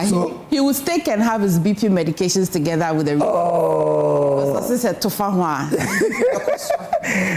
So he's a partner of the business. He's a dedicated partner. I'm not sure he'll be happy this morning watching me saying this. The Akosua sits on 24 billion Ghana cedi as ministers cry for cash. Full stories on page 6. We've been bringing you a breakdown. If you want a breakdown of the stories on myjoyonline.com, the research team did a great deal on what the minister has been spending so far and what's actually sitting down. And Kojo, you and I have been discussing this as well. Especially with the agri ministry. The essential. But why is he sitting on it if it is there? Maybe he's not sitting on it, he's sitting by it. So the Daily Gist again is reporting blows over Mahama. I say, okay, no problem. He's probably not sitting on it. He's probably sitting just by it. But the main question, so the flash of the question is, why aren't you releasing it? Even if you are sitting by it, why aren't you releasing it? That education has to come. Yeah. Maybe there's a reason why. Yeah. But we need to understand the reason. If you want to grow the economy, you need to pump in the money. If you also want to let your books look good, there's a strategy. I'm not a finance person. So probably he being a finance person would have to tell his ministers why what is happening is happening. Okay. I totally agree with you, Kojo. I totally agree. And don't disagree. That's the point. Yeah, I am cool. Blows over Mahama appointee paid awards. I think we've discussed this over and over again. The District Assembly Common Fund payments to MPs challenged at the Supreme Court. We're discussing this in the back, Kojo. Yeah. That a certain Dr. Chirufo, through his lawyers, Asunaba, I know that she used to lecture at Gempa. She used to be also... Asunaba, is it the former deputy Attorney General. Oh, this is Chirufo. Yes. Is that the name of Chirufo? Dr. Chirufo. That's it. Dr. Chirufo used to be is it the MD also for the mortuary? Whatever. He's my good friend. He is? He was actually a parliamentary aspirant in the Prior constituency. Oh. Yes, and his wife is... Asunaba. Now I get the connection. I never knew. All right, through the Samukuja chambers. To understand someone who was aspiring to be a member of parliament going to court to say that MPs, the money should not be paid to him. To the account done different directly. That's why. Well, let's. Okay, so as well, the Ghanaian publisher this morning, IAG hails ICOM's impact on port operations. This as well came up earlier this year. We've been discussing stories on page 3. Now, NDC 2028 raised Kwesi Pratt questions credentials of hopefuls. Stories on page 2. Really? He's questioning. What's wrong with that? Why should he be questioning the credentials of this guy? Okay, anyway. Yeah, exactly. Why not? Why not? They're hopefuls, and so you are even going to be looking into their credentials eventually at some point. Okay, but if they say, I've questioned your credential. He was very brutal. If I say, I've questioned your... These are. Who should not even go close to contemplate the That's why I'm like, why would you... So if not these for who? But you don't because have to answer the party chairman there has been at the forefront of this political party for so long, right? Yes, but you're speaking to the president. That's a different conversation. Well, maybe you can say so. Julius Deborah is chief of staff as well. He's seeking to be president. Okay, Atufosin. Same. I mean, you were here asking me why he's sitting on behind under the 24 million. Jusu has been, like a crown prince for some time. Don't forget that he was majority leader before. At some point, he was sticking out. So it's okay if people question. So is he saying that none of them can really stand against Dr. Mahama? I don't know what he's saying, but this is he's questioning their credentials. Okay. And then this is the story about the common fund payments that is usually done into the accounts directly. Story is on page 5. That's him, Dr. Yachufo. Yeah. That's him.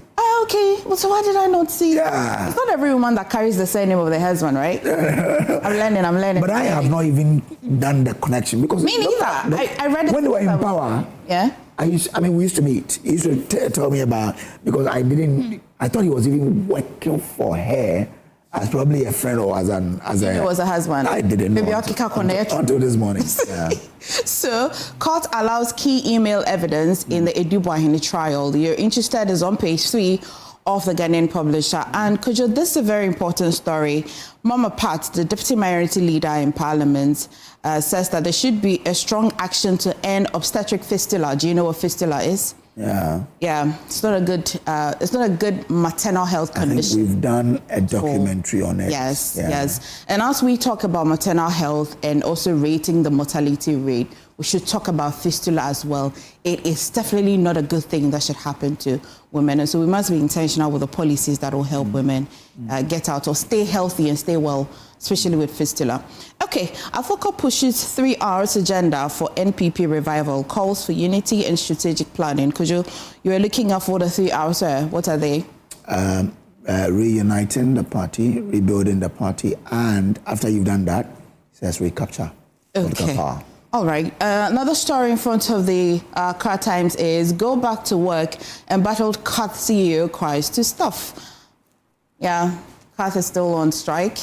Workers, I should say, still on strike. Yesterday, we brought you the story on midday, and it wasn't good at all. There's nothing happening at the outpatients department of CAT. They find out this morning as well, consistent policies will drive food sufficiency in Ghana. Experts have been speaking. If you're even more interested, this month is Agribusiness Month with Joy, and so you want to be following some of the conversations we'll be having in the agricultural sector. Our bond market turnover rebounds to 1.6 billion Ghana cedis, and Greater Accra waste could hit 5,100 tons daily by 2030. That's money. That's quite huge. That's money. It is, huh? 5,100 tons of waste. Waste. Money. Waste. That's money. Yeah. So let me in on how that becomes money. You can use that to generate power. Sure. You sell. Yeah. You can use that to generate fertilizer, as Jospon is doing. Jospon is producing raw material for plastic production. Yeah. So waste can give you a lot. I mean, you can basically say that Jospon's wealth has been created around waste, not so. Yeah. So when I say that's money, 5,100 tons per day, that's a lot of money. That's good. Yeah.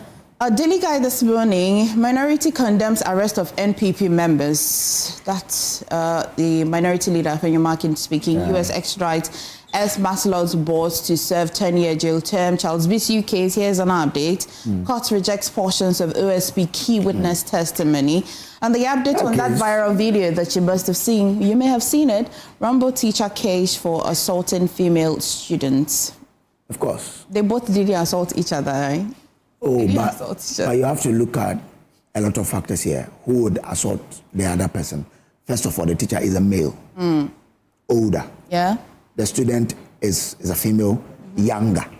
So if you are looking at the person, the probability of someone dealing with someone, and of course, the teacher. We're really fighting you. Have you seen that? Yeah. Wow. It was not tidy at all. I don't know why the teacher really, went that low. We know there is indiscipline in schools. Yeah. And this is not how you deal with it. At all, Kojo. Not at all. Afarinik distributes 400,000 free cocoa seedlings to VR farmers. Volta region, farmers. That's the story on the Daily Guide. That will be all of it for the newspapers. You want to do yourself a favor, go to myjournalline.com. There are more stories, more stories you can read for the day, Kojo. That'll be all. Thank you. All right. Let me now come in studio and introduce to you my guest. Lom Nuku Alija is lawyer, lecturer, and energy expert. Lom, good morning to you. Good morning, Kojo. Trust all is well? Yes, I'm good. How about you? I'm well. We also have here Dr. Kwame Asante, political scientist, University of Ghana. He's joining via Zoom. Doc, are you there? Okay. Fifi Boafo is former head of public affairs of Cocoa Board. He's also in studio. Fifi, good morning. Good morning. Everything good? It could have been better, but it's manageable. Okay. Okay, interesting. Yeah. And then Honorable Abdul Fattah Al-Hassan is MP for Yendi. Honorable, good morning. Good morning. Oh, so you unseated my friend. Yeah. Farouk Ali Mahama. No. And good morning to my co-panelists. Farouk will be back. And good morning to the good people of the Interesting. Good morning. Interesting. As a politician, anything can happen. But he put up a fight, in that election. He's in the seat. Yeah. Anyway, okay, so let's move on and deal with the issues that we have on the table this morning. I would want us to start from that, the last one Emefa, did on the teacher and student fight. I don't know if any of you have seen the video. Let me start from you, lawyer. If you look at the video, who is wrong here? Both are wrong. Okay. I'll say that because, and even if quite recently we had a discussion about indiscipline in schools, when we talked about the various videos, students attack each other and all kinds of things. One of the points I made then, which I reiterate now, is that there is significant indiscipline in secondary schools today because the teachers are not even in a position to deal with the numbers we are talking about. But that aside, let's talk about this specific video. It's clear that both were wrong because I see that they were fighting. It wasn't the teacher beating the students or the student beating the teacher. It seemed like they were going at each other, which for me was quite incredible to even watch because the fact that this has happened and was captured on camera, that perhaps it may have happened before. Or maybe similar things may have been occurring because you could see that the person who recorded it was not, trying to stop the fight. There were some other people around, but why capture it? It means that there was a reason for that. And when I look at the way the teacher was swinging, the student was swinging, I was like, nah, this is totally unacceptable. Yeah. And of course, investigation needs to be done. But it adds to a series of similar incidents that are happening across secondary schools in Ghana, and we really need to deal with the question of indiscipline. One of the key things is that, at least from what I know, the teacher-to-student ratio now is significantly widened. It's high because we have more students with fewer teachers to basically police them. And you also know we've had conversations around this table about a teacher deficit of about 50,000. So that is a big gap, and we know there's current recruitment of about 7,000 to fill them, but you can still see there's a big gap still to be met because things like this can only be driven by having the right structures in place and all of that. So we've also talked about introducing technology because if you don't have the hands to have a grip on the situation,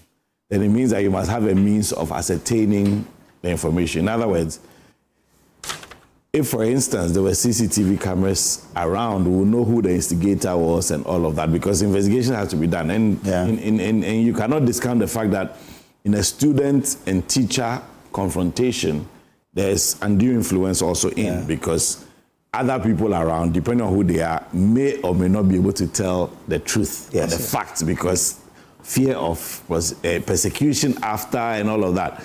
So the need for technology to be introduced as well is critical. But again, that costs also money that we already don't have to recruit the teachers and all of that, because we know that it's not that there are not people ready to teach, or people have not gone through the training and so on. But even the financial clearance to also pay for them and all of that is a challenge, because we don't have unlimited resources. The resources of Ghana have to be allocated judiciously for many, many, many things, including education as well. So for me, when I saw the video, it was quite unfortunate. It's quite unfortunate, and the GS needs to take decisive action to look into this and why it keeps occurring. Because today's case is about a student and a teacher, but we've seen student-to-student violence. We've seen, there was also another one, teacher to teacher, I believe in the last 3 months or so, also came out in the media. So there's something wrong. These things don't happen unless there's a trigger. Out of the blue, people don't just fight. People don't just, take cutlasses to lash their colleague, in class, in school and all of that. So, I mean, it's bad. Just looking at it, I can't even. This is the last one when you lifted the student. That's where people started saying, no, that's Isaac. But that's the thing. Right from the beginning, he said, no, why? This is not how you punish a student, even if the student has done something wrong. So this one, GS should not waste time more. There should be serious, action immediately, including suspending the teacher. This, like I said, the students, obviously, they have to investigate it, but this is uncalled for under any circumstance, because the way to punish is when he slammed her on the ground. First time I watched the video, I actually thought it was a boy. The girl couldn't fight back. Yes, because at this point, I thought it was a boy. It was later I realized it was actually a girl that, was taking part in this issue. So for me, action must be taken immediately, including suspending the teacher immediately. After the student, I'm sure there are other GS procedures and so on, because you have to look into what started the whole thing. But it is unacceptable in any. Some people have said if you suspend the teacher, it looks like you're saying student and discipline can fester. No. What I'm saying is that this, no matter what, this must be investigated. In the interim, something must happen, is what I'm saying. Okay. Because, the teacher should know better as well. The teacher is an adult. They know the protocols for punishment, how you go about it, and so on. Whether it's to use a cane. But this is not a cane. This is physically engaging with the student. Like I said, the student seems to be fighting back, but perhaps it's also self-defense, which are all things that an investigation will unravel. But to start with, we're talking about a minor and an adult. The adult should know better, and some action should be taken immediately. All right. Ivy. Yes. Thanks, Kojo. It's unfortunate, honestly, and it's sad to see this happening in our schools, because what in Christ's name will make a teacher fight not even a male student, a male teacher fight a female student. There's a chief saying that says, "Only your trade agora." So wait, if you mate or if you play with the dog would at ease also lick your lips. And as a teacher, one of them is seated next to me. You must not bring yourself to the level of fighting your student. It shouldn't happen. And it must not happen. It's unfortunate, and I believe that the proper sanctions must apply to serve as a deterrent to other teachers who may reduce themselves to the level of fighting their own student. Why should this happen? Of course, I also admit that these days, well, it's not just these days. It started some time ago, except that day in, day out, our situations get worse, and then we do worse things than we used to do in the past. Children or school children attacking their teachers, abusing them and all that. Of course, the punishment regime in schools is not what used to be, where teachers have that flexibility of caning kids and all that. But it should not and must not get to this level where you see a teacher fighting a student to that level. And the other point Council referred to was the fact that it was being recorded.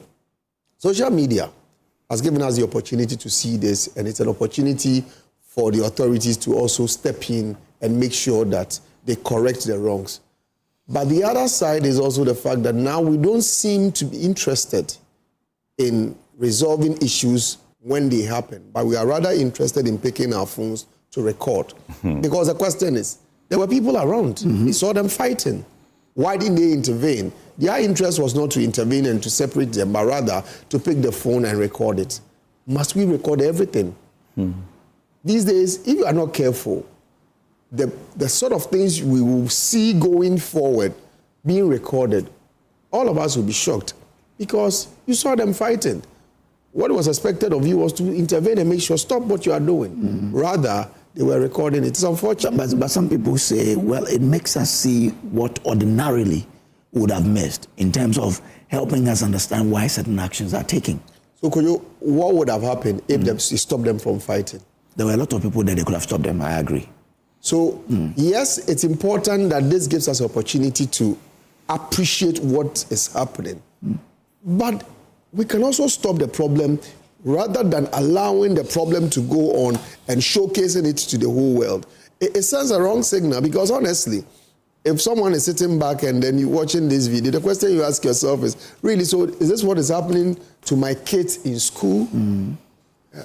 It is unfortunate, and I don't intend belaboring the point that there's the need for immediate investigations and sanctions must apply.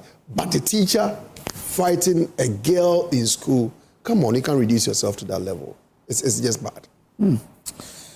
Oh, quite interesting. But I don't know if I situated in my time. Mine is just not too far from here anyway. But you could never think of fighting a teacher. And your teacher, I didn't see that. A teacher would also have fought you. So lawyer or counsel, I come to you. I'll bring in Dr. Asante, but I'll let him because he is also a teacher. He's here in Loma or teachers now. Where did we go wrong, or where did we, get it wrong such that today there's so much indiscipline in schools? Because according to the story, the student and some male students misconducted themselves. And it was when the teacher confronted them that resulted in this scuffle. The teacher should have known better anyway, but where did we get it wrong?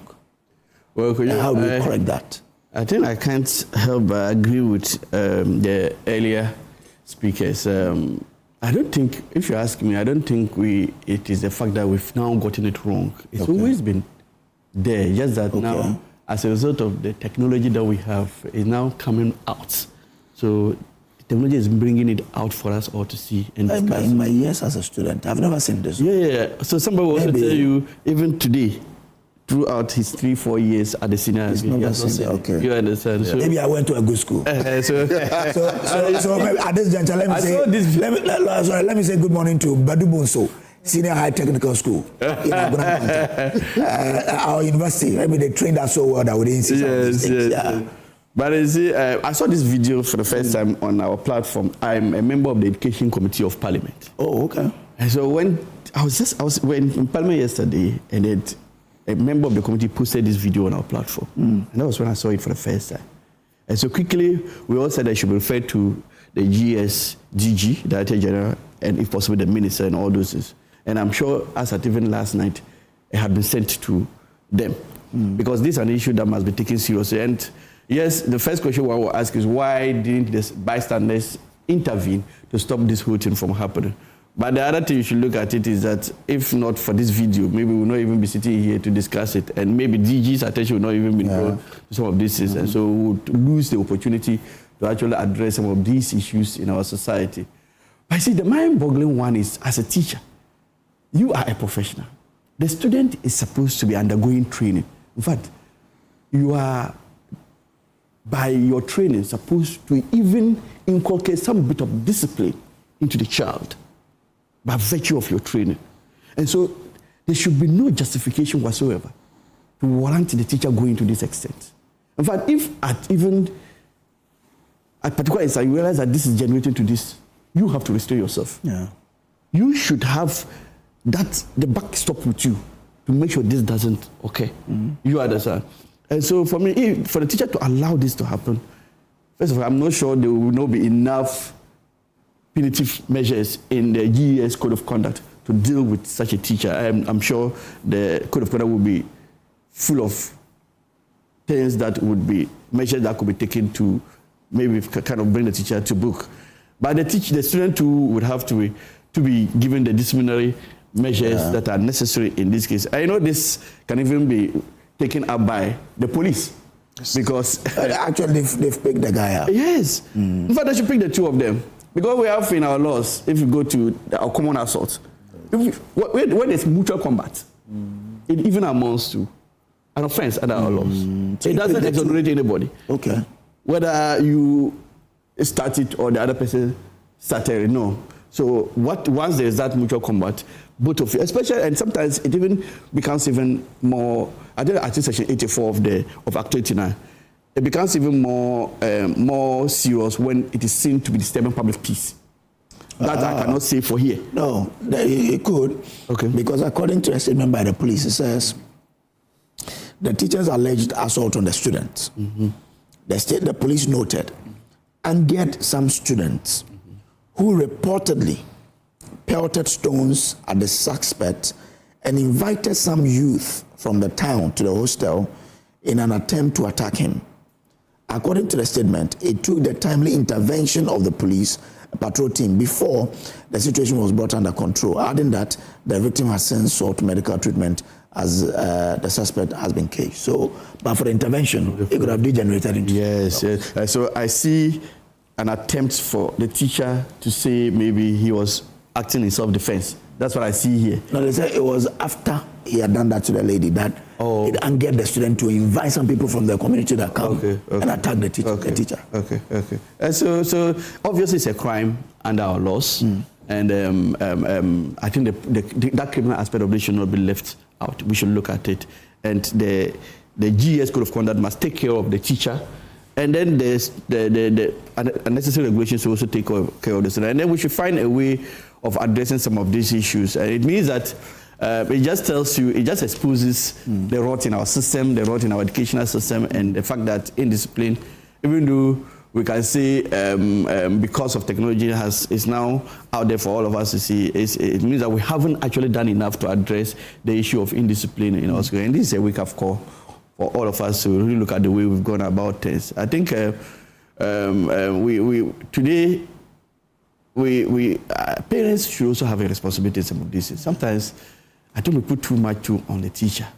If you, a student, you can master the courage to fight your teacher, it just tells you the level of upbringing. But Council, you know, there are kids who also fight their parents at home. Yes. Oh, yes. Yeah. You're right. You're right. Their parents You're right. But isn't parents fighting each other when the children are learning. No, but isn't exactly. So I was going to ask, doesn't it all boil down to parenting? Yeah. Because you can only master the courage to fight your parent depending on how you are trained. I never in my life could imagine that. I know someone who used to say, okay. Sometimes it's not a case that the parents are irresponsible and not doing their best. That kids also, they have other ways of socializing, and they pick different traits. But it's not easy. There's one thing, if you indulge me, I would like to talk about. It has to do with... Can I come back to you? I'm actually drawing his attention to something so that he will take it up for me. It happened somewhere very close to your hometown. A place called Adeti. Oh, yes. You know Adeti? Yeah. In the Takwa Israel municipality. Yeah. There were military men who went there to brutalize teachers. That story. And it was that bad. Military men brutalizing teachers. They have raised the issue, as we speak, there has not been any attempt at resolving that issue. Recently. Recently. Like about last month. Yes, the teachers are actually, the teachers in Takwa and Swahili municipality are on strike. Oh, they've still not resumed? No, they have not resumed. Oh, and there's no indication at resolving this. And I believe that government cannot pretend that this is not something worth giving it a consideration. It sends a terrible signal. If you look at how the teachers were more treated by the military men, I think that there should be immediate intervention by the security agencies and ensure that the right thing is done. And when he sits yes, you are part of the committee. My expectation is that you take it. But I also, as a lawyer too, I also would not say that the teachers who were brutalized or the victims should sit back and only wait for a state to intervene in their case or on their behalf. I agree that they will have to. They should also take up the matter as a civil matter. Both can run concurrently. Exactly. They should go to court, and we also. It's a criminal offense. Yeah, that's why I say the two can run together. And for me, it also affects school children in the municipality because they are being affected now as a result of what happened. I think the government must take this. Thanks for the opportunity. All right, let me bring in Dr. Asa Santina. He is a lecturer as we speak. Doc, this is within your domain. How must this issue be handled to serve or to send the right signal? Yeah, good morning, Kojo, to you, and then of course my colleagues in the studio, and good morning to Ghanaians. It's a very unfortunate video. I was watching it with so much difficulty that what on earth will elicit such a response from a teacher? Because you see, as teachers, we owe the children a duty of care. We have to care for them. So it doesn't matter the provocation. You should restrain yourself. So here, one thing that brings to mind is the issue of ethics or code of conduct of the teacher. All right, if you're a teacher, whatever provocation, you go and report to your superior. This person does that. That's it. But fisticuffs and this. Imagine as they were going through this process, the girl lost her life, God forbid. What happens? What happens?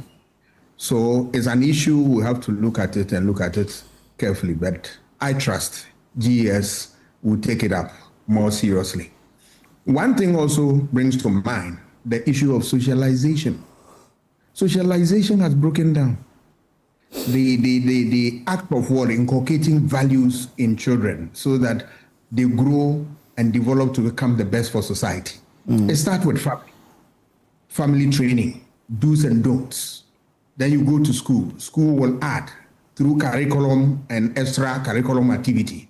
You gain certain values. Then the public, the church, the mosque, the shrine, and all this all come together. Then you are molded to become the best of yourself. Are we ensuring that socialization goes on very well in our society? The answer is big no. Nobody cares a hoot about socialization. Because you were asking that would you get the courage to stand in front of your parents to even fight? You dare not. When I was growing up as a child in 1970s at the Kroponge Kwapum, look, you go to school. That time, we were not provided with food at home. They give you money, coins, to buy food. The woman selling food, if you go there to buy food, the first question he asks, oh, rice. And then he asks, fish or meat? None of the above. Once you say fish or meat, it's a stolen money. That woman will sell the food to you, but you can be assured that in the evening, he will walk to your home. And he will come to your home with a cane and tell your mother that Kofi came and bought food, so and so. Look, all investigation will prove that you stole the money. Yes. Now, what is it? I always tell my children when sometimes I'm eating and I don't care about fish or this. He said, what happens? And I said, that's the socialization I went through. You can't. Because they know everybody's income. It's a small community. Kroponge is a small community. They know everybody's income and all that. So on what basis, as a child, you are coming to school and buy food? And then the second issue is that when you want to even repeat the dose, you want to ask for more. You are coming for appeal, as we were calling it at that time. Hey, a woman will come to your home. Look at the woman selling with the aim of getting money, but he is not interested in getting money. That is not genuine. Legitimacy.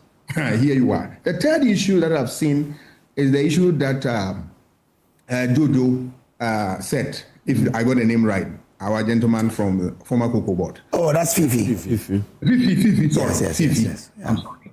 Yeah. Why is it that nobody stopped this? They were watching, rather they put their phones and they were recording. It's becoming a habit, one too many in this country. Imagine somebody had put knife in this. I tell you, they could still stand by and watch for somebody to die.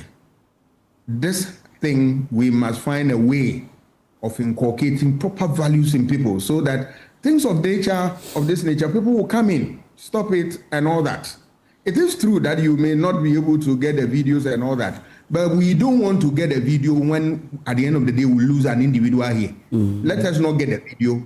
The thing will be separated, but investigators can come in and know that something wrong happened. That is what we want. The video, no, we may not necessarily need a video. We need people alive. And then look at how they even call town people. Here you are. That was going to be what? A different story. Of course, the lawyer also has said about Act 29 and how it kicks in here. So when you look at all these things, there are a lot of facets in this.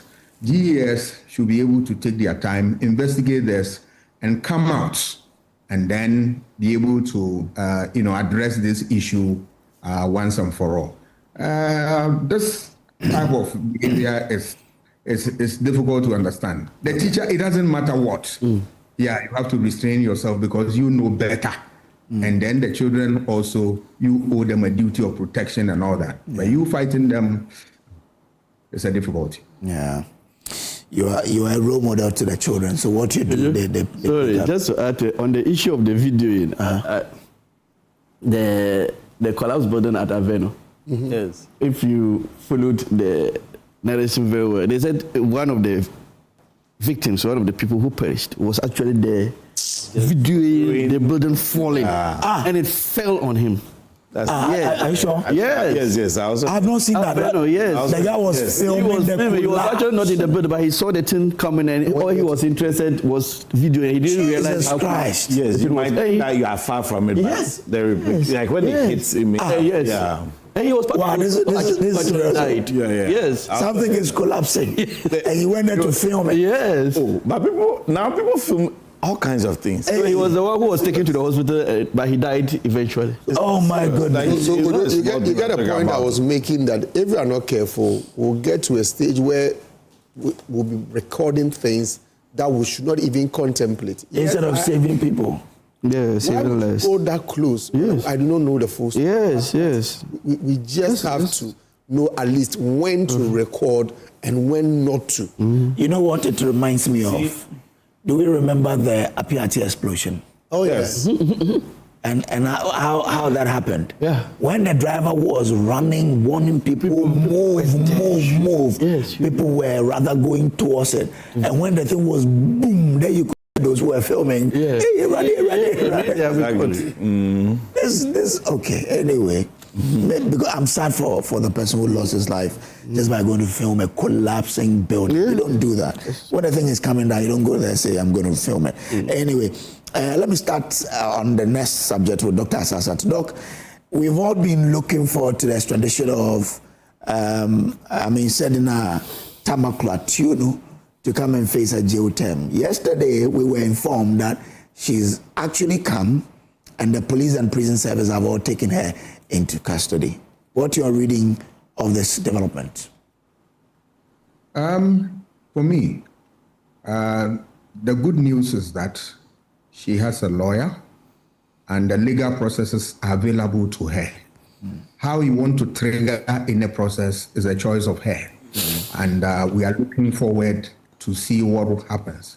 But it tells you... But sorry, is there a process to trigger? She is to serve a sentence? I'm not a lawyer. The lawyers will educate us more. But what I have heard is that she filed, an appeal Yes. And what has come off of that appeal, I don't know. The lawyers are in a better position to educate us on this. But for me, anything that happens, I always want that we follow the due process.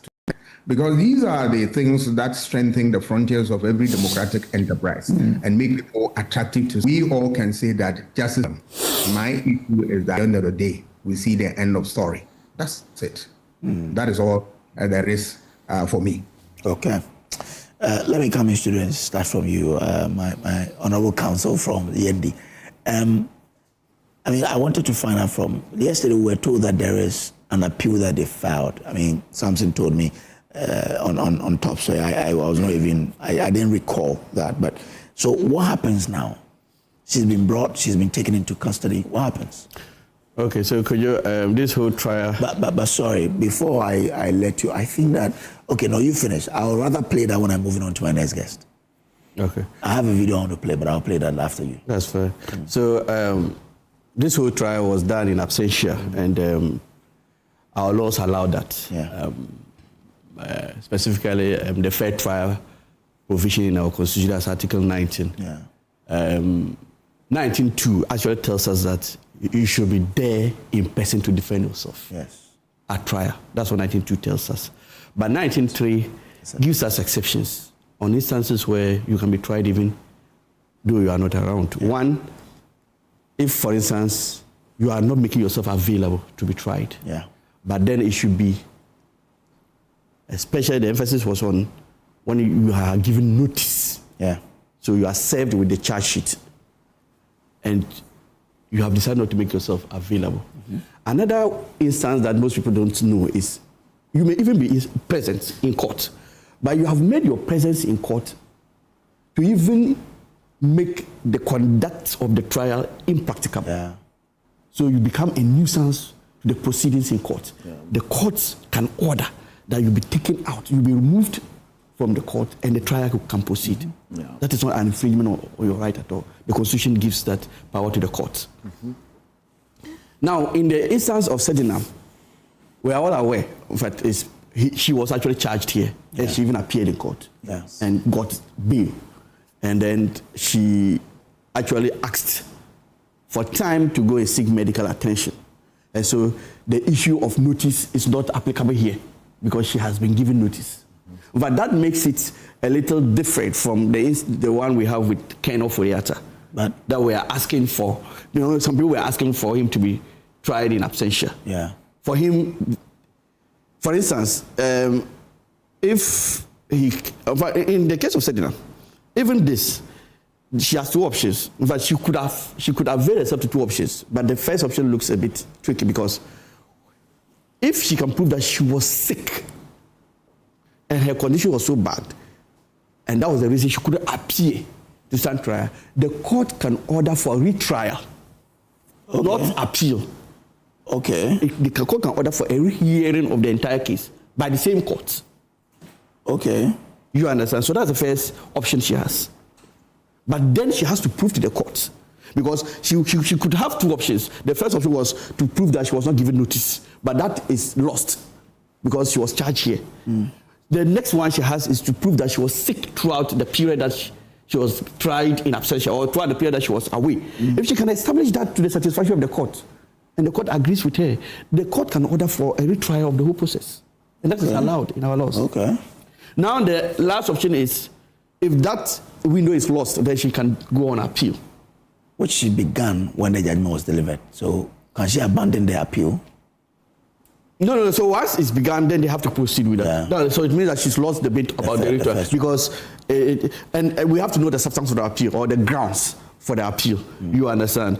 If one of the grounds can even say that throughout the period that she was tried in absentia, she was actually sick and she could not have availed herself for trial. If there is that ground and the lawyers believe they can substantiate that ground, I would prefer they come back to the trial court and have it reheard.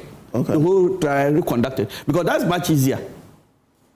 Because appeal gives you a narrower chance of success. To me, you understand. But once it's been started at appeal, they have no option that they just have to proceed with the appeal unless they are to go. So it means that she was given notice. But in all this, I think we can all say that at least the system is working. You see, before now, there were calls, and the calls sought to suggest that the AG was so interested in bringing back Sedinam Tamakulu to serve her sentence. At least that has been proven to be false or to be not the case. The AG came to brief the whole country on the steps that he was taking to make sure Sedinam was brought back to serve her sentence. And a lot of people poo-pooed the AG's briefing and thought it was just a way to kind of deceive the public into thinking that something was being done. But at least this will tell you that indeed the AG was actually working on it, and to the extent that she's been brought in to the country, it just tells you that the system is back to work. At least we have a reset system. Fifi may agree, I can see Fifi. Strongly. But you are entitled to your opinion. I will begrudge you for that. So you see, that's the issue we have. And as for me, and you know, I've heard a number. I think Martin was one of those who were saying that he should be made to serve a full 10-year jail term. I think whatever option she has to explore it. But even if it means appealing to the president, and she has the right. Appealing to the president to do what? To give her pardon? But it's not her right. It's not your right when it comes to pardon. You appeal. It's your right to appeal, to make an appeal to the president. And for the president to pardon you? Yes. That's not your right. It's a privilege, not so. No, he means is a right. You have a right to appeal. I thought you are not entitled to it. You are not entitled to the grant, but you are entitled to the appeal. Anybody? As for you asking for it, nothing stops. So has anybody asked for pardon before? Oh, they do it, but they don't do it. It's not out there. Oh, you don't do it in the open all the time. Because I guess Chachu was giving one, but he turned it down. Yes, but even that one, you see, when you turn it down, you cannot keep yourself within the prison. The prison officer will still bring you out. Yes. Because the head of the executive has said that you cannot keep yourself in the prison. But he rejected it and continued. Honorable, you continue. So you see, I in all this, so she can avail herself to that option as well. And I don't think the lawyers will not be looking at all these options. At this point, but when someone says she should be made to, do her full sentence, it is the person saying that the 10 years should start from now. The 2 years or so that has gone is not part of it. Is that not what the person is trying to say? Oh yes. Yes, but the 2 years she was not in jail. Yes, she was not serving in it. So that one you don't even need anybody to tell you. It's a given. You understand? But because you see, what the person should also don't forget is that the matter goes on appeal as we speak. The matter is on appeal. Yeah. And there is even the option of bail on appeal. There we go. Oh, we are talking about the law. There we go. I'm not talking about the law. No, okay, you finish. I thought you were seeking my legal opinion. Yes. I think but we all know. The reason this, even though it's not in Ghana, Julius Malema, he was convicted, but he walked out of court. Yeah. Oh yes. Because his lawyer immediately put in an application for bail on appeal. Yes. But Sedinam's partner has already been granted one. Oh, that's a pardon, yeah? He has got not a pardon. What has happened, bail? Yeah, she's been given bail at the time the matter is being heard. Oh, okay. Now, asking which matter, the appeal one or the one? The appeal. He was convicted, though. He was convicted. He's not in jail. Yes. Okay, that fact. I'm not. It's Axim also. There's a name. The partner. I'll look for it. If the papers have reported that. I'll look for it. Yes. But we know that he's option, not in jail. But that option is also available to, even while pursuing your appeal. Okay. To kind of apply for bail, and you can be granted bail. Okay. The judges there will consider all the factors and see whether you deserve bail or not. So there's a possibility of getting bail. Yes, there's an option. There's that option available, pay the law.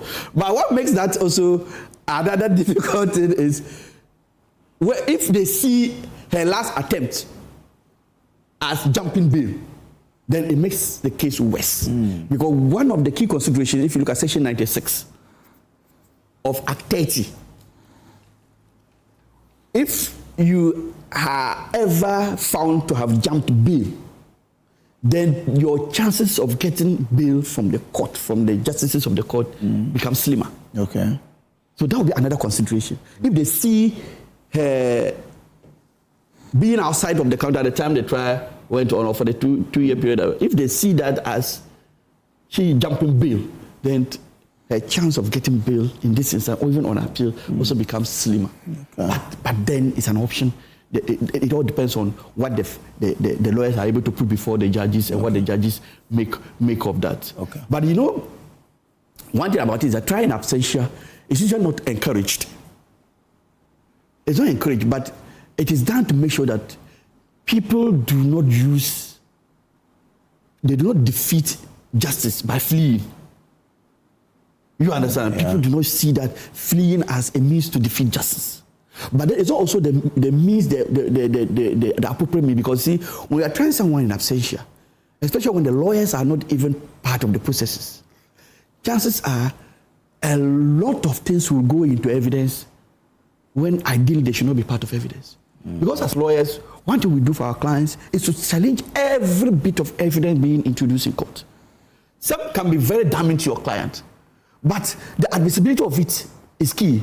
In fact, you can find this evidence as being the evidence that can even make your case. But you can stand and fight it, and if you succeed in making it become inadmissible, then it increases your client's chance of success. So the admissibility of evidence, and when you are being tried in absentia, every evidence they bring, it passes through, because there's nobody challenging it. Okay. So if you try someone in absentia, there is the law also, there's this contemplation that a lot of injustices would have gone on. But then it is also a punishment to those who want to also use the fleeing as a means to what? Avoid justice. Okay. All right. You understand? Interesting. Now we know that. Now we know that there are lots of options available to a certain Atama Club. But before I go to Fifi, let's watch this video of the Deputy AG speaking to Joe News right after court yesterday. Listen. What's your reaction to that? Your office fought a very good fight, and now she's here in Ghana. You must be excited about that. There's excitement. I'm not sure about that. I'm not sure about excitement. So then what's the situation, and what does this mean for Ghana?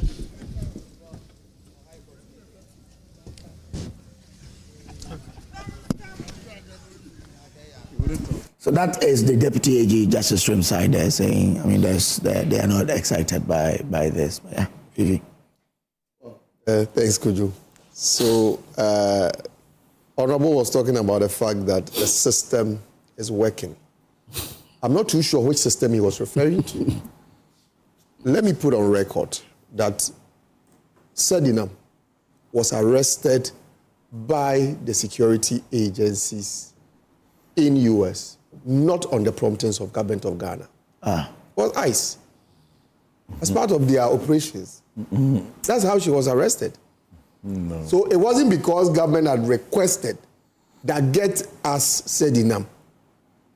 That's how she was picked. No. Oh, yeah. So it wasn't government. Of course, I also have information of a role our foreign affairs or the embassy played. But it's not because government wanted to bring Sedinam back. That is why she's being brought back. Anyway, as the truth is that, Kojo, I'm no prophet. I'm no soothsayer. But Sedinam will be walking a free woman very, very soon. Using the law. Of course, using the law. But talking about the law, why do I even say that Sedinam will be working as a free woman very soon? We have a history of our Attorney General who, upon assumption of office as Attorney General, has made it his way of working such that when it comes to prosecuting people who have committed offense against the states, his main target is people from the opposition or people not known as members of the National Democratic Congress. But that has always been the case. That's why they created the OSP. No, listen. You have a situation where he has filed nolli prosequi to discontinue cases involving people who are members of his party. Several of them.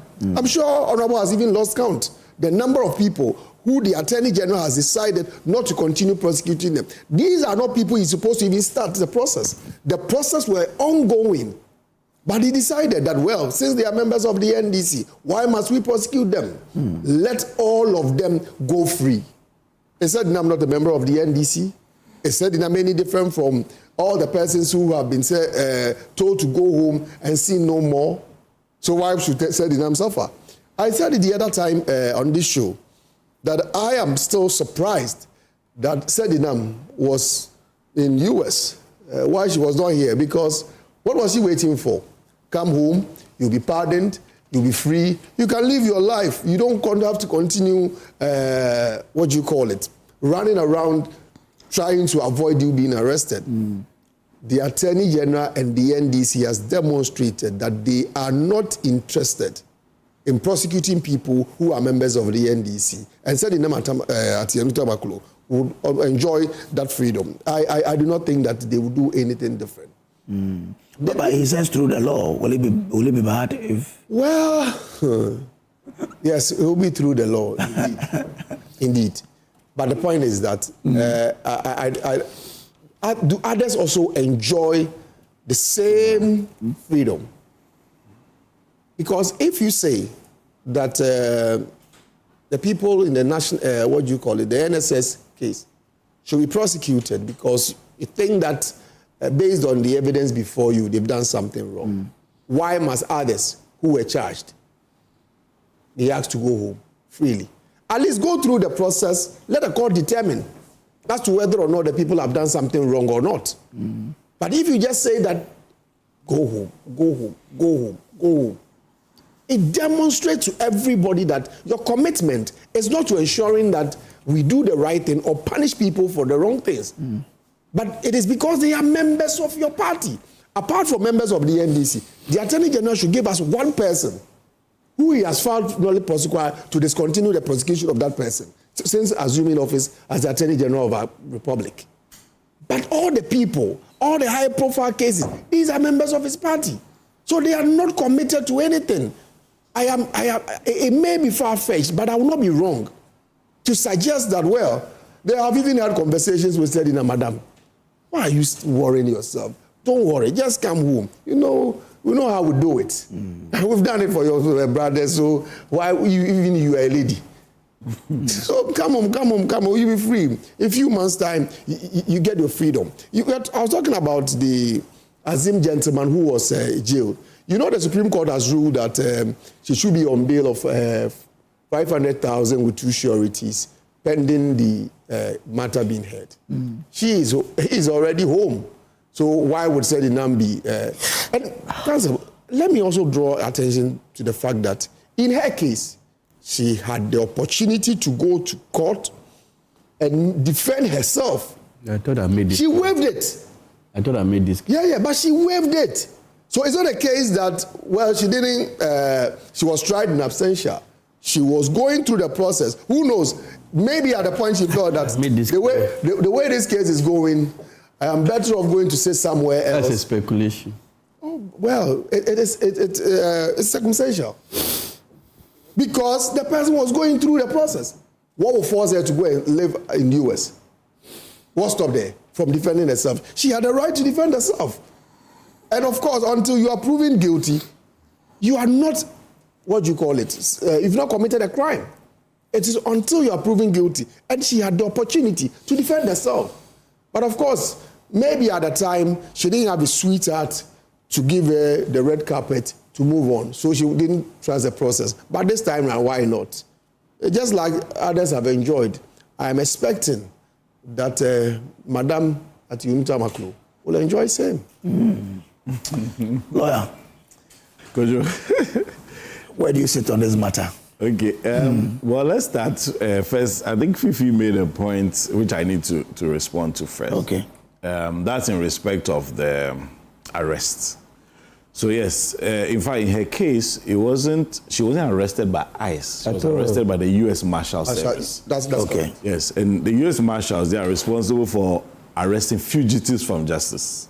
Okay. That's their work, generally. And the reason why she was arrested by the U.S. Marshals is because there was a pending extradition request for her arrest. That has to be made clear. So, just like there is an extradition request for Kojo, there was also an extradition request for Sedina, which was pending for some time. So, U.S. Marshals have received their orders to follow through. So, they had been looking for her, I'm sure. Eventually, they did find and arrested. So that was as far as the arrest was concerned.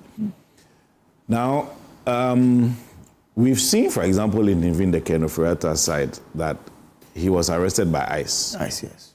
The ICE arrest was because there was some immigration issues. Yes. But you know that it doesn't matter who arrests you. Once any of the authorities that have anything to do with criminal matters, prosecutions, and so on, find that somebody they are looking for has been arrested, they also essentially come into the picture. So beyond the ICE, U.S. Marshals are also interested in the case.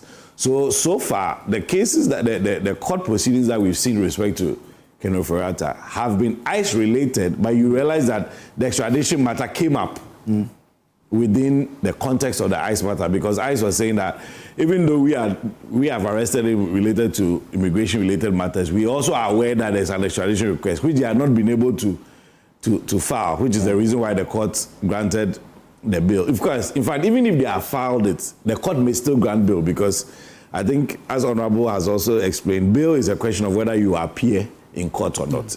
It doesn't matter how serious the charge is, a court can grant you bail. And in fact, in Ghana, Section 96 of Act 30 used to have a specific subsection which actually barred the courts from granting you bail for some offenses, which is what Matik Pebu took to the Supreme Court, and the Supreme Court said not again, because it's inconsistent with the Constitution. Once a charge is leveled against you, you are arrested, you are taken to court to be remanded. At that point, the accused person, through their counsel, can make an appeal or request to the court for bail. And the court is to determine it based on various factors, but not because your offense is of this type or that type. For example, even if it's murder, a court can still grant you bail. Okay. It doesn't matter the offense. The only thing is that one of the criteria also is the court should look at the gravity of the offense. For example, if it's murder and you are granted bail, perhaps your return to the community may create public order issues. So they look at that. They look at your likelihood to appear for trial. That's why you see that sometimes in the bail conditions, they will take your passport and other things to limit your ability to abscond or leave the jurisdiction and all of that. So that is the point about arrest and bail and all of that. So in Sedina's case, she was arrested pursuant to the extradition request, and that's why she had been repatriated to Ghana. So you see, for example, that the U.S. Embassy statement, which I'm sure you've seen, they issued a statement on their Instagram and Facebook and so on.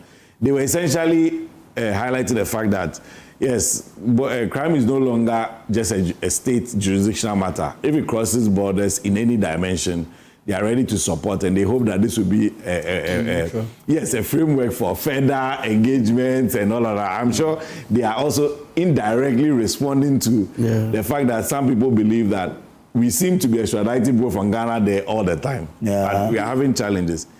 And that's one of the things I want to... Council, does he really address the issue? Because the people with extraditing, in our case, it's our national. Yes. In the case of people we move from here to US, our national. Our national, yes. We don't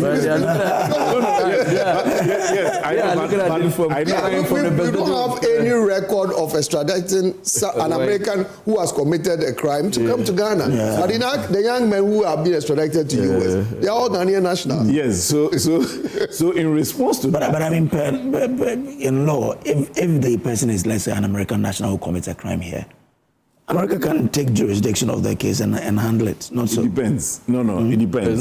So it's not everywhere, yes. For example, I'm sure you heard some couple of years ago, I think Belgium tried some African rebels for offenses occurring in Somalia, some one of those. So it depends on the state. Some countries have some criminal provisions which have universal jurisdiction. So even if you are not their national, they don't know you have not come there, they can still try it. But generally it's not the case. Nature of the offense. Yes, but generally not the case. Okay. Most country criminal laws are jurisdiction specific, which means that you must have undertaken the conduct which is being complained of within the state. So if you're an American citizen and you commit an offense in Ghana and you've left Ghana for some reason, Ghana can request an extradition from the US.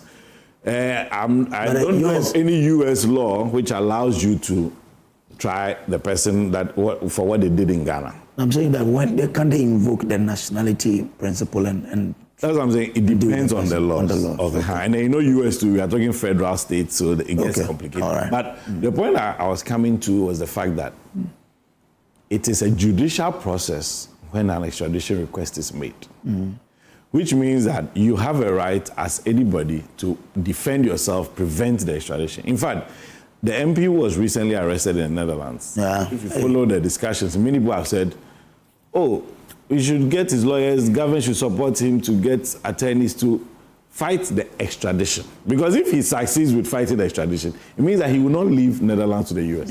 It's the same thing Abu Trika is doing in Ghana. Abu Trika there's a request from the US for extradition of Abu Trika to the US. He's fighting it. So you see that his has not been quick like the way that Joe remix and so on, how they went quickly. And it's the same thing that is happening with Ken Ofori-Atto's case as well. He's also fighting this extradition. But that is part of the law. It doesn't matter. You have a right to fight it. But when you do fight it, it will go to the judicial process. Eventually, it will come to a close. And the Secretary of State, for example, in the US, will have to make a determination that you should be released or not. And that's what happened with Sedina's case. Now, these accusations or matters related to Sedina will be released, should not be released, should be pardoned, should not be pardoned, all of that. Again, from a legal point of view, just as, for example, Ken Ofori-Atto can fight his extradition, just as, you know, the case in Netherlands also can be resisted so that the extradition is the same way that any person, including Sedina Tamaklo, can also fight her sentence, conviction, and so on. So once you've convicted, you go in there and you fight it, not so? Absolutely, because in this case, you are the one who said, I don't know of an appeal. You mentioned that there was yesterday on Top Story, in fact, Samson Lade confirmed. Yes. So now we know there's an appeal. We don't know the contents of the appeal. In other words, the grounds of appeal. On what basis is the appeal being brought?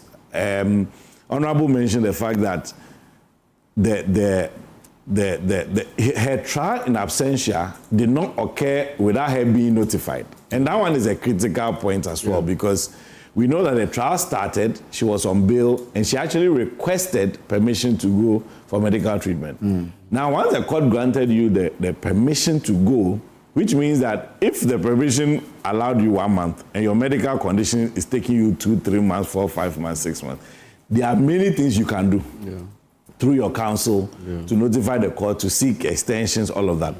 To be honest with you, I don't have the details of whether any of that was done. So the trial proceeded and conviction has been done. So as far as we know that today, Sedina is in Ghana, she's supposed to go straight to whichever security, whether it's in Saom or Ankafo, wherever. She's supposed to go.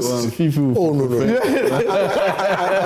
Let me say that I honestly have nothing against I think it's not the person. But Council, just a bit of information. So her appeal was filed in February this year. Okay. So it is part of the process to prepare for a return. But this is not what I was talking about. It was filed February this year. Somebody availing herself to the laws. Everybody has a right to use the system. Oh, yes. It's a law. Not to exploit the system. No, but that's the point. Like the way the Attorney General has done. But this is the point. If somebody files an appeal, it's because the law allows it. Exactly. If they will succeed on appeal, were we not in this country when Ikwapim Polo was convicted for for the video she took with her son. And so on. When she appealed to the Court of Appeal, she was granted bail while the appeal was considered, and she was given a lighter sentence. The Agrada one recently moved from almost 10 years to 1. So it is the law that allows you to do so. Okay. But let's be clear, the fact that you filed an appeal does not mean that you because you know apartheid was also a law. Of course, but that's what I'm saying. That Fifi, let's be careful here. The fact that you filed an appeal does not mean that your appeal will succeed. Now, yes, let's be that one. It's not unless, of course, we are saying that there are no procedures or systems in Ghana, because we've seen appeals go either way. My point, it may sound political, but my point largely is not to say that she has no right to appeal.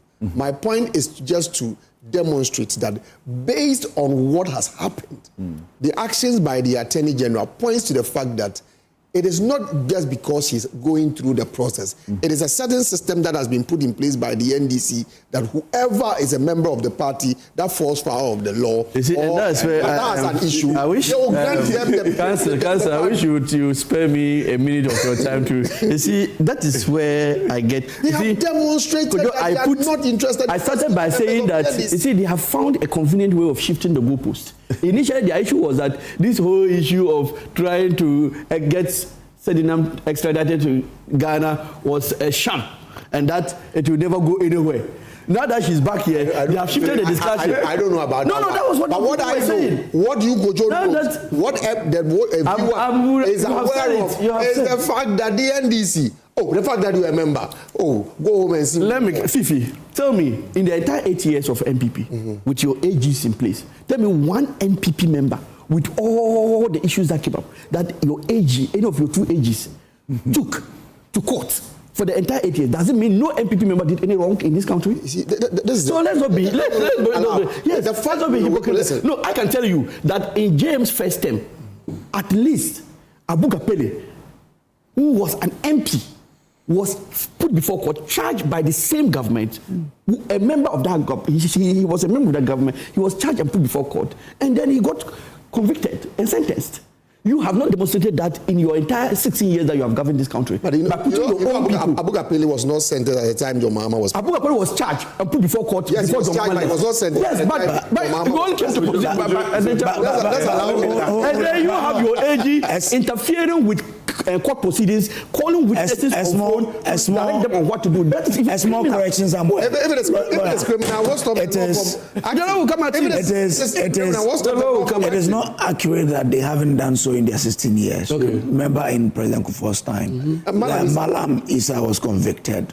He was a minister of sport. Malam Issa was just a victim of circumstance. Oh, really? He was just a victim of circumstance. And I know you know, they made the poor man die. What's the Attorney General? You see, so the politicians know what you're talking about. Oh my goodness. Let's allow institutions of state to work. Okay. There are lawyers who are in private practice who defend people. They know what to do to challenge a conviction. Yeah. There are courts that are also established by the Constitution who are manned by judges of repute who also can consider and hear any matter and come up with a decision. In fact, even at the Court of Appeal, if either of the parties, whether on the Senate side or the state side, they can still even go to the Supreme Court. Yes. Yes, just last week or two, we heard that, for example, the Court of Appeal had overturned the GM Bank's location. I heard that. Yes, so let institutions of state work. But you see, when you bastardize those, that's the whole thing. The same, because I'm sure one day, another party is also expected to come to office. At that time, if something happens and your person goes to court and the person are we going to say that is because? So let's leave the institutions and their reputation. I don't know of any judge or judges who are party judges.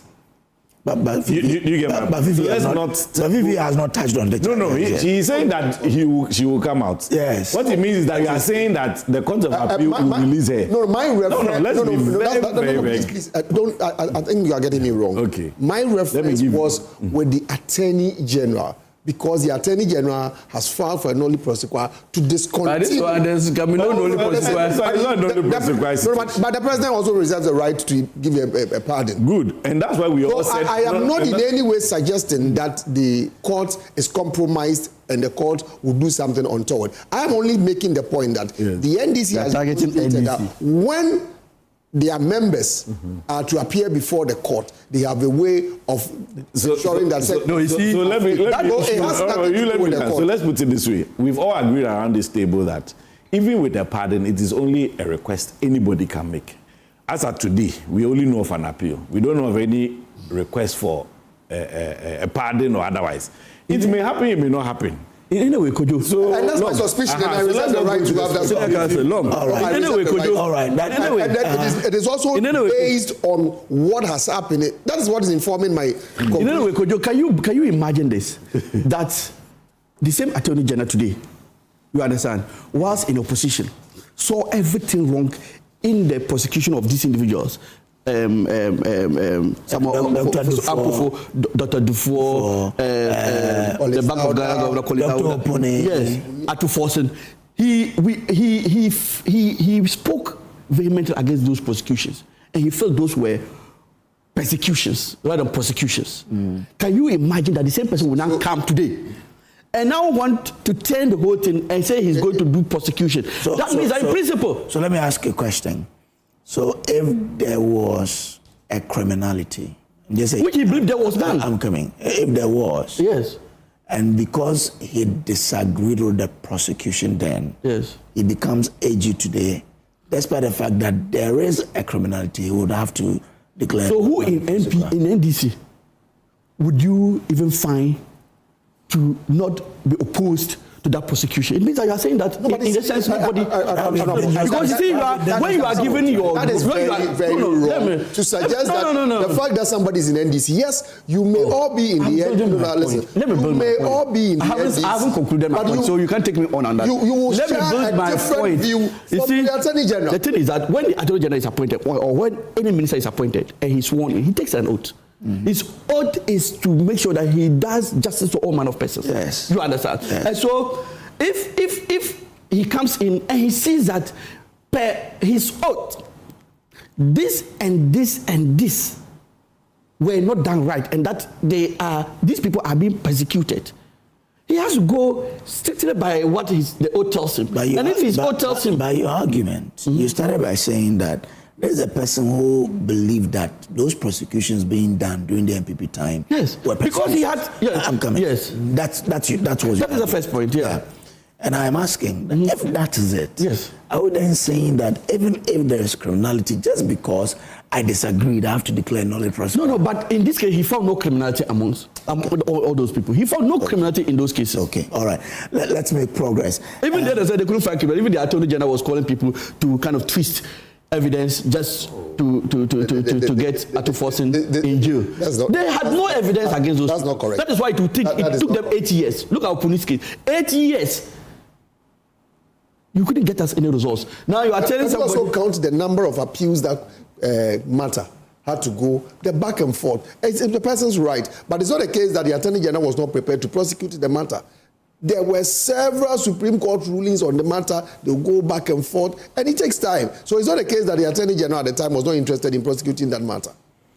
You know that. Anyway, Counsel, but someone like Dr. Dufour, according to the AG, has agreed to some payment, right? And they've even made some payment. So there's some sort of, but I agree. Once you agree to settlement, this one says, growing up, or 16 to 20 years ago, our teachers were about 30 to 40 years old. Don't you think it's because most of our teachers are younger and students are a bit closer to their age? That's why this is happening. I doubt that should because people didn't even used to go to school early. People used to go to school. This one says, Kojo, one must ask, how did we arrive at this juncture? A male teacher engaging in physical altercation with a female student is, with respect, conduct unbecoming of an educator and an indicative of a lamentable decline in professional decorum. With the removal of religious and moral education from the national curriculum, coupled with a diminished emphasis on instructive literature, such as courtesy for boys and girls appears to have eroded the ethical and behavioral foundations hitherto instilled in pupils. As Dean of Student Affairs at my university, I can attest that the current cohort of students present a degree of complexity and sensitivity that is unprecedented. This development engenders considerable apprehension regarding the future trajectory of our nation. Amazing convictions. Professor Eric Bruce Amate Jr., PhD, aka Manche Bruce II in Takrade, my very good friend from TTU, sent in this one. All right, now let's deal with the reshuffle or the possible reshuffle that's coming up. Now, there's in fact, I have an appeal. You have what? An appeal to the president. You have an appeal. Okay, when we consider my brother. Ghanaian, so I'm sure he will consider. That would be the only point that there will be no argument. Okay. Now, this letter was released on the 8th of June, headlined Participation in Private Award Schemes and Related Events. Now, when you consider that particular letter and you look at point 7 of same, it says, and I quote, His Excellency the President wishes to emphasize that in due course, the Presidency will undertake a comprehensive review of the performance of ministers and chief executive officers. The findings of this review shall constitute a key basis for decisions relating to retention in office, reassignment of responsibilities, and in any future cabinet or executive restructuring. So that is what the, government has communicated out there. Let me start from Fifi. I think the first one started from Lom. Fifi, I mean, we should expect some reshuffle coming in. What's your own assessment of the performance of the ministers we have? Okay, so let me start from what occasioned this statement from the president. And it has to do with the award scheme we saw over the weekend. So I do not think that there's anything wrong with recognizing people who have distinguished themselves in their endeavor, be it a lecturer, a teacher, or even a politician. But for me, there's everything wrong with buying recognition. Buying recognition. And it's even worse when you are actually using state funds to go and buy an award. Because what these people do is to write to state institutions and individuals, people who have some money to spare, and say that, well, we are recognizing you as the best morning show host. And when you are coming, you have to buy a table. Pay 50,000. Pay 25,000. Are we so... Do we have such bad values? Or is it that there's so much low self-esteem so that we need these things to give us some morale booster that, yes, we've arrived? Every day, in fact, every week in this country, there's an award scheme. If you look at what we have achieved, and you ask yourself, so really, the people getting all the awards, what have they done? Every weekend, you may have about 5, 6, 7, 10 awards, if just in Accra. And you show the echo. But we are awarding ourselves. Really? Paying. So let me start by even saying that it's a good start from the president, that he's stopping this, pardon my words, nonsense. It's just too much. Of course, the people have also seen that you people, you want to feel like Oga. Somebody has gone to school, he's a doctor. You want to be called doctor. So come and pay money and I give you doctor. So they will give you. You want to feel that, yes, you are being recognized. So you pay money. They are ready to. So why not? They also cash in. They are business people. But must we use state funds to do that? So it's a good thing that the president has said that, well, let's stop it. We don't have to proceed on that tangent. I'll give you a personal story. My days at Cocoa Board, One day I got a letter, and they said the chief executive was going to be awarded. I looked at it and decided to read around the people who are offering that award. And I didn't see anything convincing. So, and I knew my boss was not one person who was enthused about those things. So I just mentioned to him that, Chief, I've seen this letter, I've looked at it, and I am not convinced. Just shelve it. So we shelved it. Then the award was supposed to take place over the weekend. So he didn't show up. Monday, the gentleman called me and said, oh yes, your boss was not at the award ceremony, but we can come to the office and give him the award. And I was wondering, what kind of award system is this one? Later on, do you know who that person was? Dr. Ewan. Oh. He kept calling me, and I didn't see the point. So if you are not careful, these people will come to you and you will just fall for it. I think we should at least, if you know you've done a good job, you do not need a plaque to say that, yes, I've done a good job. It will show. So please, they should stop wasting money on that. Okay. But the point about the president also... performance of ministers and possible reshuffle, yeah. It goes without saying that it is the responsibility of government to evaluate the people they've given responsibilities to. And if you've given someone a job and the person is not delivering, there are a lot of good materials within the party and within the country. I do not think that you can only assign responsibilities to only your party members. Even though these days, the NDC people think that if you are not a member of the NDC, you are not supposed to even work in a public institutions, which is wrong because we all pay taxes. So if you think that the fact that I'm not a member of the NDC... Yeah, but honorable, the fact that I'm not a member of the NDC, it means I cannot work. Must I pay taxes? Because if I'm not a member of the NDC, then I lose my citizenship. So I don't deserve to enjoy the benefits Ghanaians are supposed to enjoy. So why must I also have responsibility? But that's just by the side. So there are a lot more people who can serve. These persons who have been given a job to do, a mandate, rather spending the time to fight, to engage in campaigns seeking to kick out the president, make him a laid-back president, even before he ends his second, in fact, even before he ended his first year. You know. How are they doing that? Oh, have you? Because they are working for the president. They are doing what the president wants them to do. So the president disagrees with you. You know why he disagrees with you? The secretary to the president, you remember Dr. Callisto's letter he wrote? You know that letter? I can tell you, it didn't come from Dr. Callisto's mom. It came from the president himself. Because in what capacity was he questioning ministers of state and the chief of staff? It came from his boss. Did he mention the chief of staff? But the chief of staff, we know, is also interested.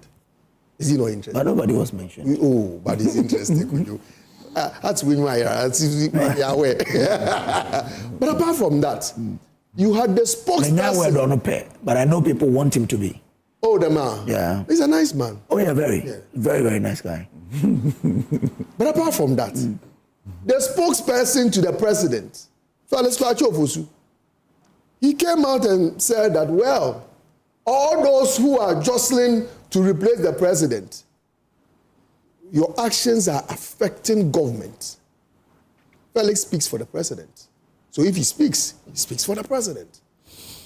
And he cautioned them.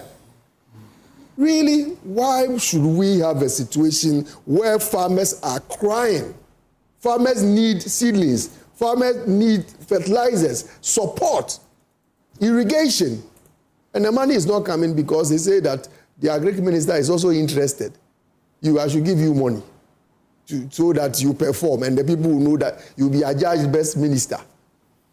No, me too, I want to be president. So the money will not be released. In fact, let me quote Kwesi Pratt. And Kwesi says, what is happening? It was dirty, it was nauseating. Use another word. And I have no reason to doubt Kwesi Pratt when he says that he has his ears to the ground and he's been told there are a lot of ministries, departments, and agencies. The heads are not getting the necessary funding from the Ministry of Finance. The only reason why they are not getting the necessary funding is because they do not support the finance minister's quest to be the NDC flag bearer. Really? Is it not troubling? We need resources for our agencies to operate, and they are not getting the resources because the finance minister says, you are not supporting my presidential bid. Who are the losers? We, the taxpayers, are the losers.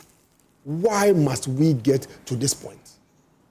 So this is what we are seeing. This is the symptoms of what they are doing, the fight. So just imagine what is happening in the office. They go to the office and instead of working, they are rather calling constituency chairmen, calling regional executives, just to make sure that their machinery is in place. Why?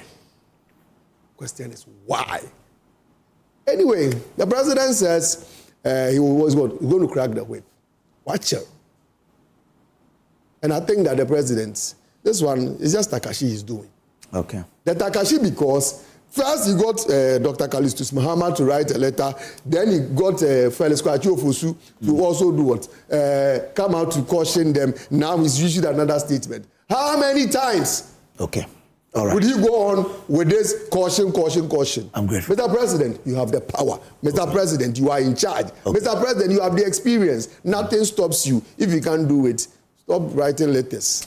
Lawyer, how do you assess the performance of your own ministers? And if there's a reshuffle, I'm told that Fifi says you should be in the list. Yeah, you should be in there, but still have what do you think? Well, thanks so much, Kojo. Well, I think, the call by the president for a cessation of this practice is in the right direction. Like Fifi rightly said, some of these award schemes, they are just avenues for people to mock institutions, individuals, and public servers. Look, I worked with MTN for 10 years. And for about 5 years of my stay there, I was managing these award schemes. In fact, for the entire 5-year period, there was no single award MTN received that I was not involved in because I was more like the government and regulatory affairs advisor. So everything that had to do with MTN interfacing with the public, the government, and other stakeholders, I was in charge. And look, some of the things Fifi raised, we had instances where you get letters nominating certain individuals within the organization for these specific awards. And then calls start coming. And look, I'm even surprised these things I haven't quoted in CDs. Me, the ones I managed, they were quoted in dollars. Yes. That's about MTN. They were. There's a lot there. The money is big. When I sit back and look at this, and I see that if what I saw at MTN is what is being applied here in our public institutions. That's serious. Then that's crazy. Because MTN can afford to dole out such monies. Vodafone can afford to dole out such monies. You understand? Because these are private institutions. And they are not accountable to anybody. And again, it's a marketing tool for them. Exactly. Because they are in the business of selling. Exactly. Yeah. Exactly. Could you just ask yourself, what is the business of BOST sponsoring Ghana Movie Awards? BOST sponsoring Ghana Movie Awards. So you see? So me, if I try to put that experience I got within that space to public sector, then we are in for trouble. Because some of these awards, sometimes even when you propose an amount you pay, they will tell you this other institution is offering this. So yes, they will tell you point blank. And I've been them. Yes. So and you do not want this position to go to this institution. No. That's your rival. If it even goes out of that industry, it's better. Yes, but once it's within the... Your competitor. Yes, your competitor will get it, and then the whole media will be talking about So it becomes a matter of bidding. And look, these people were making huge monies. Look, aside you paying for you even being considered for that position, they will tell you about the prices you pay for the tables. And the tables, the prices will depend on how close you sit to the high table. So tables that were positioned close to whoever the key spokesperson or the key dignitary was, maybe minister or president or something, tables that were close to that would come at huge prices. And it will also inform the kind of drink that will even be put on your table. This was like going to the bar. And so in the private sector, it was big. And I can tell you that, look, we're paying so much for this. And so sometimes I ask myself, I just pray that it's not the same thing that we are now seeing in this public sector. Because if our people are going to be paying this much, and in any case, you see, this whole thing that's happening, this whole scheme, is just a reflection of how artificial our society has become. We have become so artificial that we glorify the listings. Look, sometimes this is things that are being done that are so impactful. Once you don't get people to spin on them, to kind of look. Sometimes someone will use 100 Ghana cedis to do something, and the person will spend 1,000 Ghana cedis to get attention to whatever has been done. You understand? And it's like that is what our society has now become used to. In fact, look, during the run-up to the elections, look, there was a particular candidate, I'm not here to mention the name, but there was a particular candidate who lost his seat. And till date, I'm still wondering why he lost his seat. Because anytime I was on social media, the person was everywhere. The person, look, sometimes when you look at his face, you ask yourself, hey, are you really working? Yes, because look, it was after the elections that I was asking my colleagues. We met as a program, and he came to that program. I said, but this man's loss, I'm struggling to come to terms with his loss. Because this man, the kind of work he did, even I was far away up north, I could still follow the thing the man was doing. It has to be. But the man still lost. In fact, the person told me that most of the things he was doing, they were just sham. Yes. You go to here, take pictures. There's this content creator in Nigeria, I think it's called Governor Moniki, or something like that. He does something like just to create an impression that Charlie something significant. So we have become so artificial as a society. And so this award scheme is just a reflection of how artificial we have become. And to the extent that they have even succeeded in getting our leaders, people who are supposed to see their service as public service, who have to see the recognition of their service to be the impact they are making on our society. To me, that extent to which they have succeeded in getting this is worrying. And I am very happy that this has finally been brought to an end. In fact, the president should not hesitate to crack the whips on anybody. But what about reshuffle? You stayed away from reshuffle and the performance of your minister. Charlie, do you want him to put it in the bed? I thought I've done the advocacy for him. I know the damage you have done. I should even be able to respond to your damage. Performance of the minister. Or for the performance, we no doubt. You see, I have in my... Is there any need for reshuffle? The reshuffle is necessary. Okay. It's very necessary. But you do not let your appointees become so comfortable. You understand? Let them feel like... And you know, there was even a time in James' first term that he even moved ministers to other regions. Regions that they were not even hailing from. To cure this mischief of... because there are some people who feel so comfortable. You understand? And there are some that, even the president's own assessment, his review, he can say that this man can make the best impact here. This one is best at this, at that. And there are even some people outside the government that the president feels we need to give these people a chance to serve. And so Afro reshuffle may not necessarily be as a result of someone non-performing. It's just, and as the nation, as the president governs, his direction, his way of thinking about how things should be done also will change. You understand? So that can also influence the kind of reshuffle he will do. And so Afro reshuffle is necessary, but it is never to say that the ministers are not doing well. In fact, if you look at where we have come from, it should tell you that Fifi and Kojo want to hear the word reset, but a lot of things have been reset. Okay. And in almost every sector. You may say that finance minister is not releasing money, people are complaining. They say it's called Kelentua. You see, he's just trying to be a bit disciplined. You see, this instrument he brought to Parliament in the very early days, this commitment authorization, is kind of controlling a lot of things. And you see, even today, look, the last I heard Kojo Nkrumah speaking to some of these issues, and he said that to him, if you ask him, the greatest thing this government has done in terms of controlling public debt is the introduction of the commitment authorization. But should it affect budget approvals? Let's say the Agri Ministry fighting over allocations of money. If the budget has been approved, should the commitment affect it? You see, my answer to you is that when a budget, you see, budget comes with revenue and expenditures. Yes. If you have a budget of 100 Ghana cedis for the entire year 2026, it is not to say that right from the word go, you should be given 100 Ghana cedis. Because it's a matter of revenue. Yes. You understand? Yes. So it has to, the finance minister sits at where we generate the revenue. You need to answer my question first. Does the commitment affect those approvals that have been given?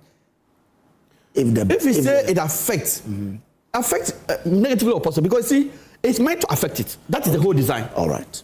It's meant to control. Okay. And once it has the effect of controlling it, then it affects it. Okay. But the effect may not be that, it may not necessarily be negative. Okay. You understand? Right. Because there were instances, in fact, NPP people will tell you that there were instances that other sectors will be creating certain debts for the state that the finance minister was not aware of. Today, we don't have that system. All right. We have somebody who now has overview of whatever debt is coming to hit government. I need a little education. The common fund, I know it's been paid per, government has been paying. Yeah, in fact. Fund. Okay. But when they pay, does it stay? Stay where? Does it stay in the fund? Oh, it's given to the assemblies. Yeah, but does it stay there? Because I hear that when it's paid, No. So it's not the case for now. In fact, if you remember, President John Dramani Mahama gave a directive that for his regime, at least if you are withholding anything from the district assemblies, at least make sure 80% of their monies get to them. You know, before now, a lot of things were withheld at the center because some of the projects, for instance, the special ministry in charge of special initiatives, it was in charge of this one village, one dam initiatives. And so monies that should ordinarily go to the assemblies for the construction of these dams, they were withheld at the center to be given to this minister. You understand? But for now, 80 at least, and that's the minimum. At least 80%. You should be better in Hindi. Oh yes. In fact, so far, we have all the. In fact, if you look at it, all the monies that are due us, at least up to, I can say up to the last quarter of 2025, the assembly has received those monies. But the first quarter of 2026, it hasn't gone. No, the assembly hasn't gotten it. Okay. As far as I asked you this question because of your 24-hour economy market. Okay. Fantastic idea. Yeah. We love it. Is it? But, well, anything that brings development to the area is good. I have strong. Well, okay. Okay, that is. I'm sharing it. Yeah. It's my brother. But you see, idea.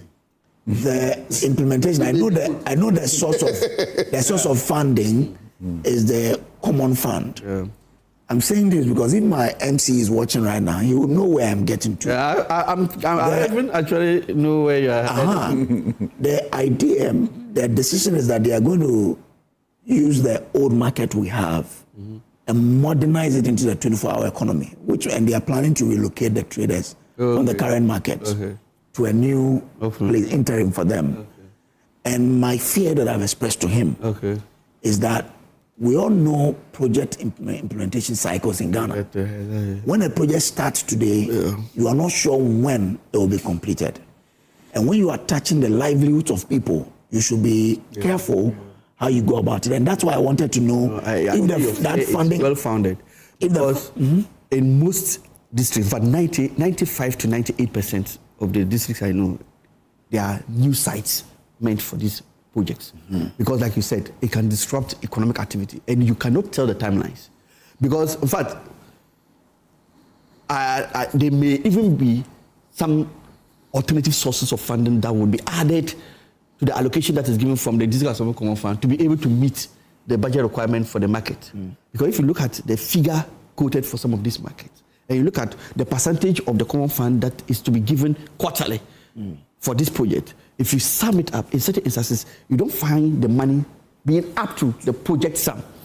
And so I think government is even exploring alternative ways in addition. No, but is it not dangerous that we have started a project where we are not sure that the funding is available to complete those projects. Honorable. If you want to go that way, then we'll never govern the country. But let's not go that way. Making reference to what the finance minister is doing by ensuring that before a project starts, we know where we are getting the money from. Yeah. It's a fantastic idea. Yeah. But it is incomplete when you have a situation where we are still awarding contracts without knowing how to pay for them. Then really. You see, the 24-hour bucket comes with a lot of things. If you look at the structure, it comes with police station, fire station, clinic, fire station, a lot of things in it. Yeah. So the market itself could be ready, but this ancillary stuff may be delayed. But it doesn't mean the community doesn't have a fire station. Okay. It doesn't mean it doesn't have a police station. So these things may be what will cause a delay. And if alternative funding will have to be brought in to augment whatever is there to complete this. Okay. It's just all right. But at least there's something you are looking at. Yeah. We don't have time. It's very useful. We don't have time. I mean, the point I've gotten is the point I've gotten from him is that if you can have a new space for it, it's the best. It's the best. Because the Agron Quanta one, I'm scared. Yes. Really. Because of the centrality of the market. It's the best. If you disrupt it. Because look at it, it takes even the project lifespan is 3 years. Yeah. So you can imagine displacing market market men and women for 3 years. 3 years. A lot. It's a lot of disruption. Especially when you are not certain of getting them a new convenient. Exactly. He's found them. There is already a land that the assembly bought for. They wanted to develop for the artisans. Okay. We were even suggesting that go there. Use the place for the new 24-hour market. But anyway, because it's in town, I'm sure. Yeah, they want to use this one. So before I forget, Kojo, I want to make this point, and both my two honorables have spoken about this, but I want to touch on another dimension. Not all awards are also bad or in this category. Yes, I think we really need to highlight this point because it's true that it's generally there's this money-making type that goes on a lot. Yeah. Because I see, for example... What is 99%? This award scheme we are complaining about, I noticed that this is their sixth edition. Yeah. It means that they have been operating for some time, they have been awarding and all of that. So it shows you that they are in business. I don't know. Of course, I've seen a statement from them also specifically saying that is not true. They don't... Yes, so that one, let me also say that it's a fact. I've seen a statement from them in the media saying it's not true, it's based on merit, so on and so on. But I don't want to go into that. Last time on PM Express, you could tell. I mean, Professor Kwesa White was ready to play a voice recording between... so it was, he has something... So, you sort of... exactly. And again, Fifi is explaining of the letter, and some people said, I know someone who said they brought a letter to the Deputy Minister of Health. That she's been whatever. She stayed away from it. Yeah, that kind of thing. Yes. So there's a lot of that, but they are also good credible ones. Yes. Because, for example, Exodus Communication. That's those who do the 40 under 40 awards or Ghana Manufacturing Awards and so on. Yeah. I think they have been. There are some that are sanctioned by. You see the award thing. The award thing. The reason why there's so much love for it is because when you praise yourself, in our culture, it can be like immodest. Yeah. So somebody will praise you. Now, here's the case, nobody is praising. So you find people who are looking for... basically, that's what has happened. So that's what we are saying. When I... our time is up. We have to go. When I posted the flyer... You don't let me that. Give him the time. We don't have time. My director is already telling me.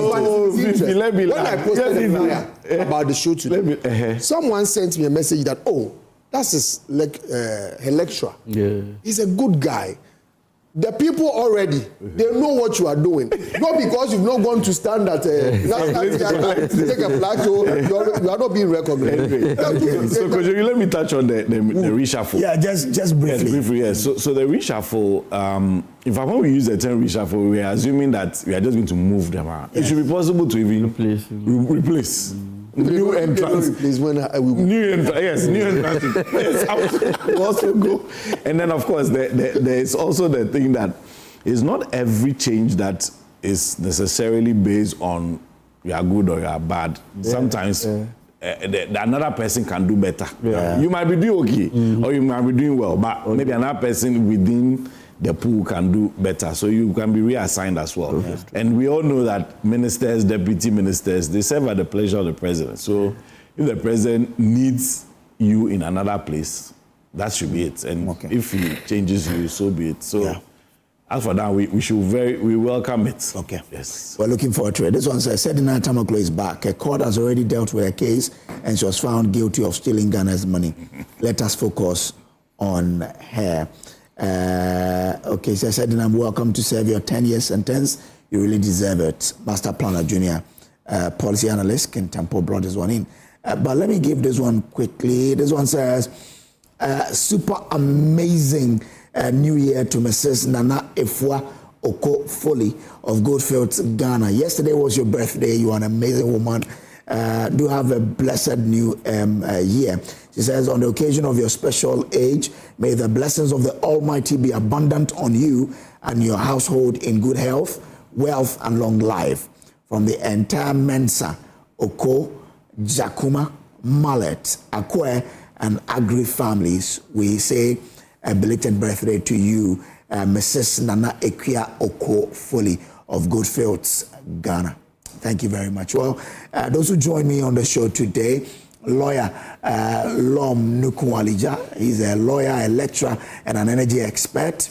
Dr. Kwame Asante joined us via Zoom. He's a political scientist, University of Ghana. Fifi Boafo is former head of public affairs, Cocoa Board. And Honorable Abdul Fattah Al-Hassan is a lawyer as well, an MP for Yendi. Thank you very much, gentlemen, for coming. Thank you. All right. And thank you for doing the viewing.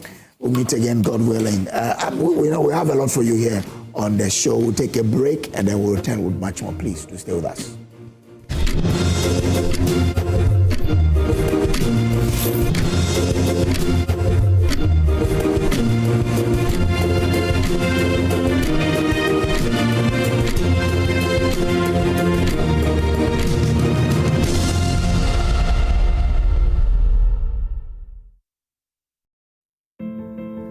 Discover Willow Lane in Sakumono, one of Ghana's most prime community. These expertly designed 4-bedroom homes feature a private elevator, 4 ensuite bedrooms, private balconies, walk-in closets, and a gourmet kitchen and a maid's quarters. Perfect for families, executives, investors, and retirees.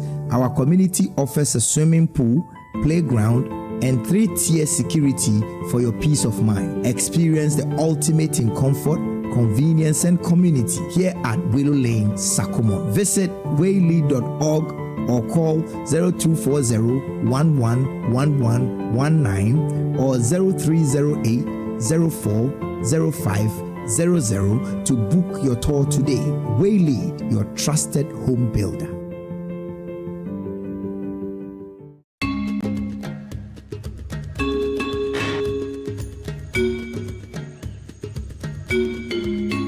Baya bukata abu mai yawa ku sare abin da kuke so. Wani sahili yana farawa da rigakafi.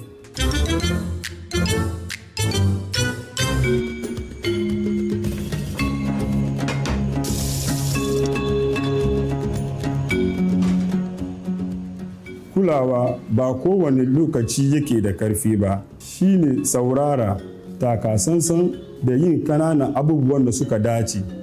Kariko bara yana farawa deni inakula kowacherana. Good Conduct, Great Life is brought to you by Indomie. Tastes great. More Kivo inside. Kivo Gari Soaking Mix. Taste of Ghana.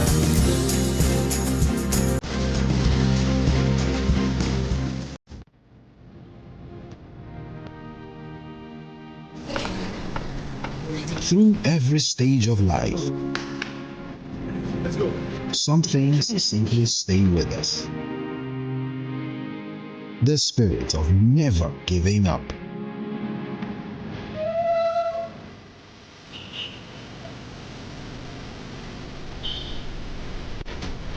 A throwback to a bygone era. Love was service. the silent statement of love.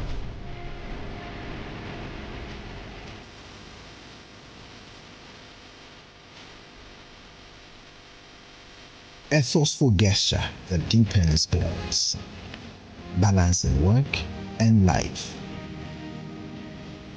Every drop refreshes, every sip hydrates, just as it should. I am awake, one for life. Drink water, drink awake. Supporting the National Cardiothoracic Center. This advert is Hello, my name is Pamela from Customer Service. Please revalidate your account by texting your Ghana card number to 0500,000 247. Hey, Abili, wabedim. Madam, give me the numbers behind your ATM card. I'm calling from the head office. An email was delivered across to our customers this morning. Confirm if this is your bank account. 100,100,100. Thanks for sending your bank card details. Send the OTP now. Avoid cancellation. EcoBank will never call, email, send an SMS asking for your PIN, OTP, bank card, or Ghana card details. Don't get played. EcoBank, the Pan-African Bank. Hello, please, I'm calling from Customer Experience Center.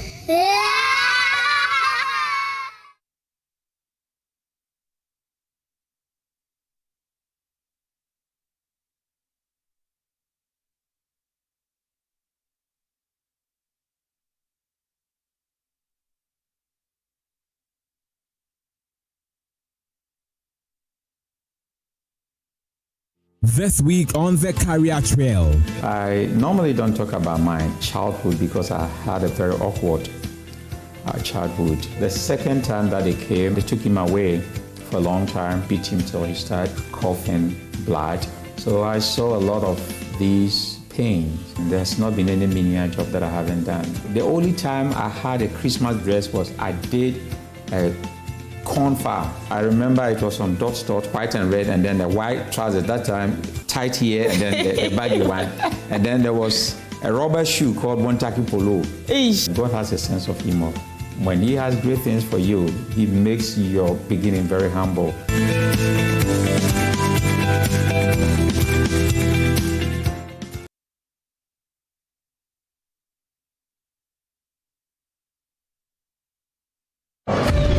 This Friday on Personality Profile, meet Professor Joseph Ofori-Dankwa, an Achimota old boy whose journey has taken him from Koto to the halls of academia in the United States. I recall myself just a few years ago with Afro.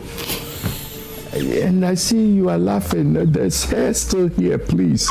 Taught by Ghanaian intellectuals, including the late former president, Professor Atta Mills and Chachi Chikata. He has built a successful career as a professor and researcher. The problem is not with our youth, but the problem is with me and Professor Joseph Ofori-Dankwa this Friday on PM Personality Profile at 9 p.m. Don't miss it. Let's get ready for our true or false session. You dance when nobody's watching. I dance when people are watching.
Thank you so much for staying with us. This is the AM show. Now, small and medium enterprises are a key driver of Ghana's economy, but many continue to face one major hurdle: access to finance, from grants to investment opportunities, funding opportunities or options that exist. Yet many entrepreneurs struggle to identify and secure the right support. Now, this morning we explore how SMEs can unlock capital and grow their businesses with Jovas Asari, Managing Director of ARC Group International and a development finance specialist. He's an economist as well. But thank you so much for joining us, Jovas. Good morning.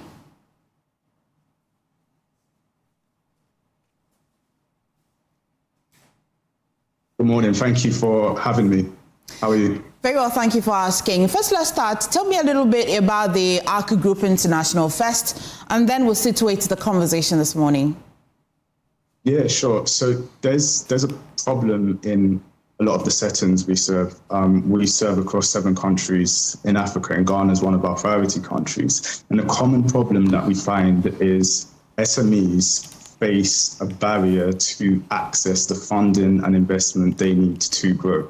So our model is to support them to have the know-how and overcome information gaps to be able to access the funding so they can focus on growing their businesses rather than spending so much time looking for funding and investment. I see that. Do you find that a big task, or do you find it a very regular task? So I think the problem's big. I think firstly, if we look at research where it says, the World Bank says there's around a 6.1 billion finance gap for SMEs in Ghana specifically, and it's much wider if we look at the wide, even just the region, it's much wider than that. So this is a common problem that many SMEs face. And in terms of the solution is not just centered on us. There's loads of different initiatives, but I think what is needed is, rather than organizations spending so much time looking for funding, what we need is more tools and infrastructure in the market that allow for these organizations to have a more simplified approach. But Jovas, globally, there are many financial tools available, but I'm quite curious how Ghanaian SMEs or Ghanaian businesses still struggle to have access. What's the challenge? Why do they still struggle? Yeah, so if we're talking about a wide range of businesses, so by SMEs, it's quite a wide spectrum. Specifically, for this conversation, I think it's important to frame sort of the SMEs we're talking about. So we have organizations, what forms what's called the missing middle.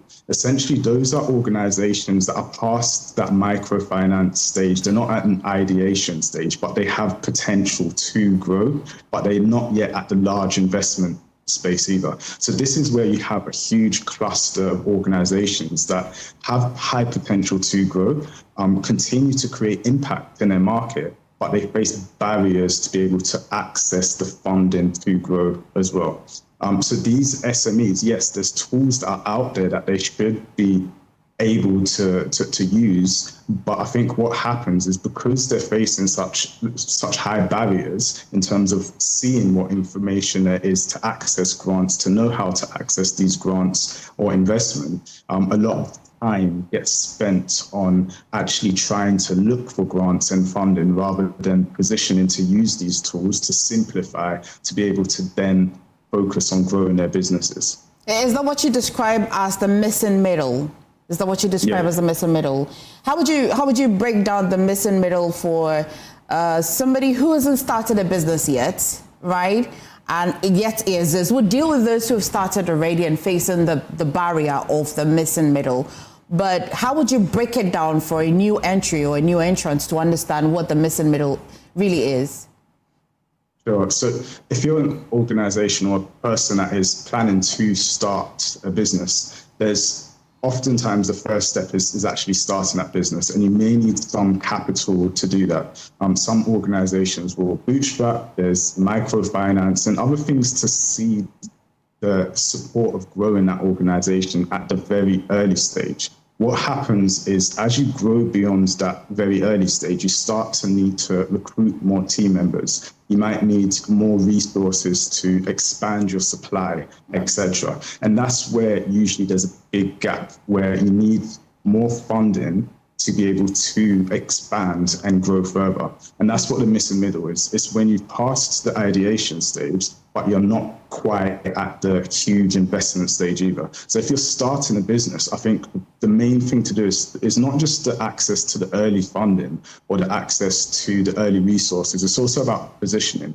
trying to think through how are you going to scale? How are you going to go beyond this missing middle? Not just start, but create a business that's going to last, be able to generate revenue, be able to, if needed, access funding, but navigate what is quite a complex and messy sort of access to finance space. So primarily, what are we dealing with?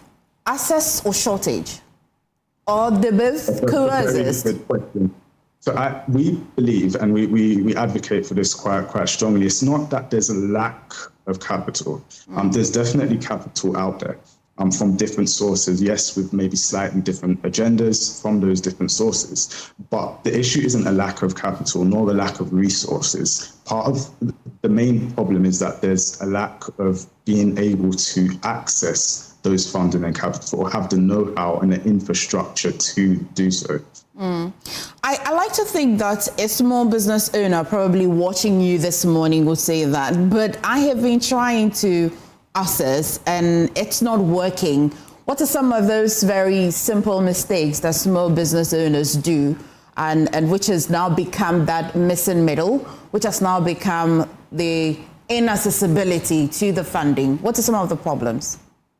Yeah, sure. So let's focus on grants. So grants are a form of capital that would support you to essentially create some sort of impact, which you're already creating. A lot of organizations at that stage will be applying for grant funding, but oftentimes it's the approach that they struggle with. So we have 3 principles we use and advocate for.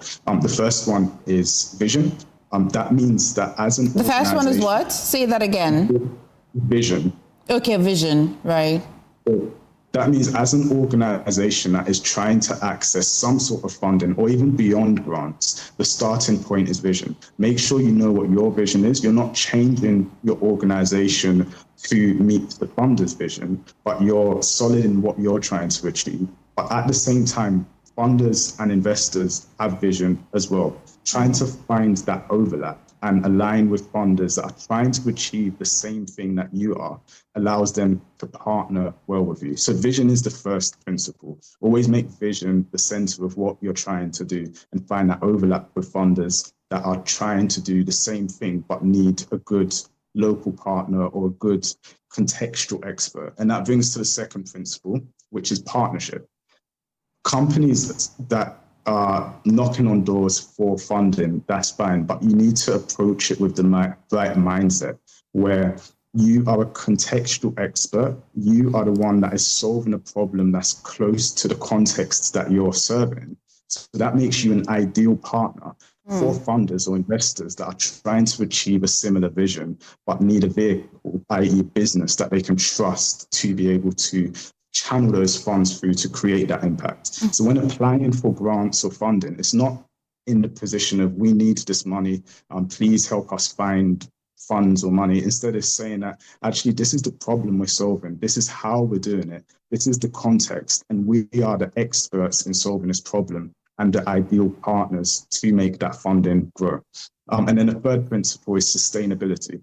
Any funds, especially grant funds that you're accessing, you need to be able to have some sort of way to allow for it to cause your organization to be financially resilient. So you don't want to be accessing funds and then accessing more funds and then more funds. Imagine it's on a journey, these funders and investors are on a journey with you, and you need to make sure that the funds are going to be multiplied in your organization so that you're not positioning to need more funding after, but instead you're positioning to allow for the funding you've used to create more revenue streams for your organization. Okay, so Jovis, you have put this into 3 categories: the vision, partnership, and sustainability. For a business owner watching me this morning will say, well, yesterday I had this vision, today I want to alter it a bit, I want to do something about it. This will mean that the access to funding as well will alter, which would mean that whoever is going to be partnering with you would also have to change. Is that what you mean? No, I think that what you have to see is that your vision would develop and grow over time in terms of how you're achieving it. For example, you might have a vision to improve the livelihoods of the smallholder farmers in your community. That would remain constant. How you deliver that would probably evolve over time. What you're looking for in funding is if there's funders that align with this. So there might be funders that say, okay, we're supporting livelihood development, or we're supporting agricultural development, or food security. All of those have some alignment with that vision. It's not that a funder would have a complete overlap in the exact same vision, but the vision might be able to be segmented, and you find where the overlap is, and that's where there's an opportunity. So you're not shifting and changing your vision for the funder. Your vision's evolving, and as you're evolving, you need to be able to keep on top of what different funders' visions and priorities are as well. And that's where there's opportunity to have funding partnerships. Okay, so these three thematic areas that you have just introduced business owners to would be some of the problems they probably overlook, and which is why they are not getting funding. Let's now focus on the funders or the investors. What are they also looking out for? Do they concern themselves with these three thematic areas? Do they have entirely different areas they look out for?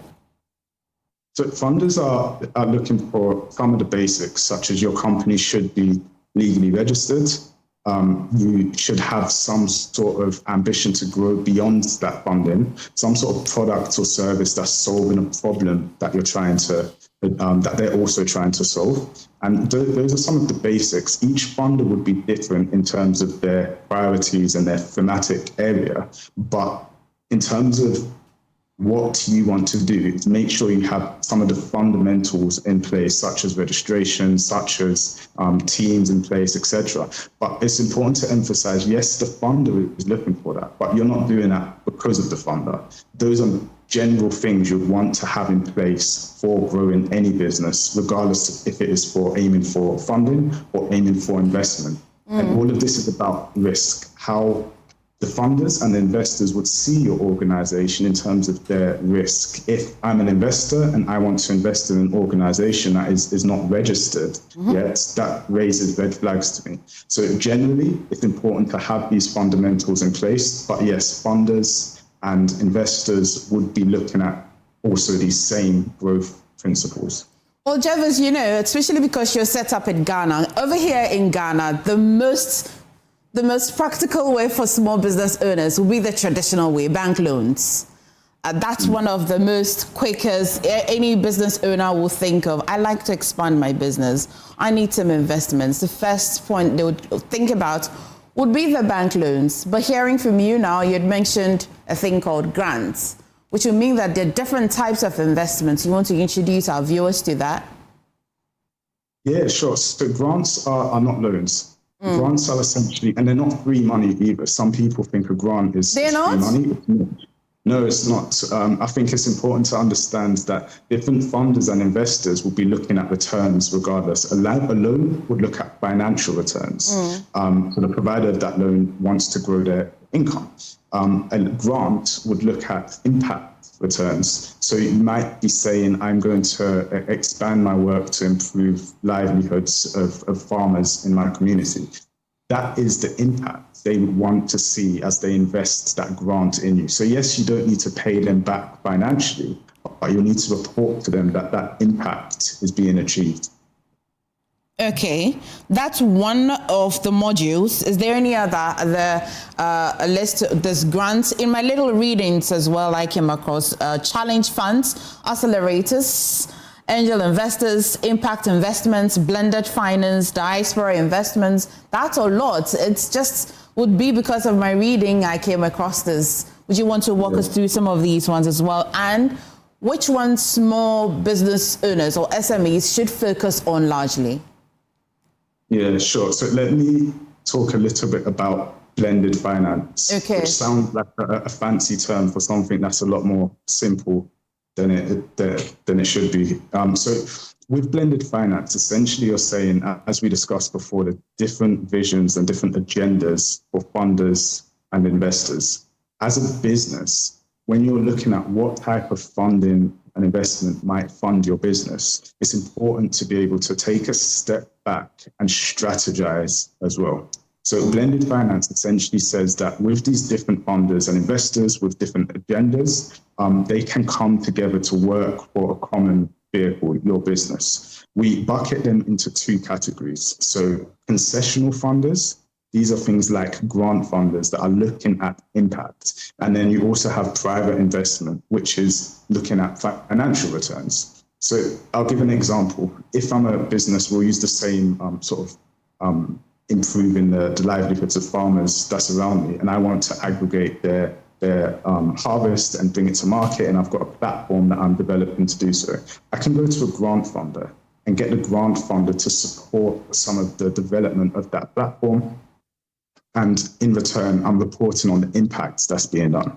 That improves the conversation I have when I go to an investor, because that investor now sees me as less risky.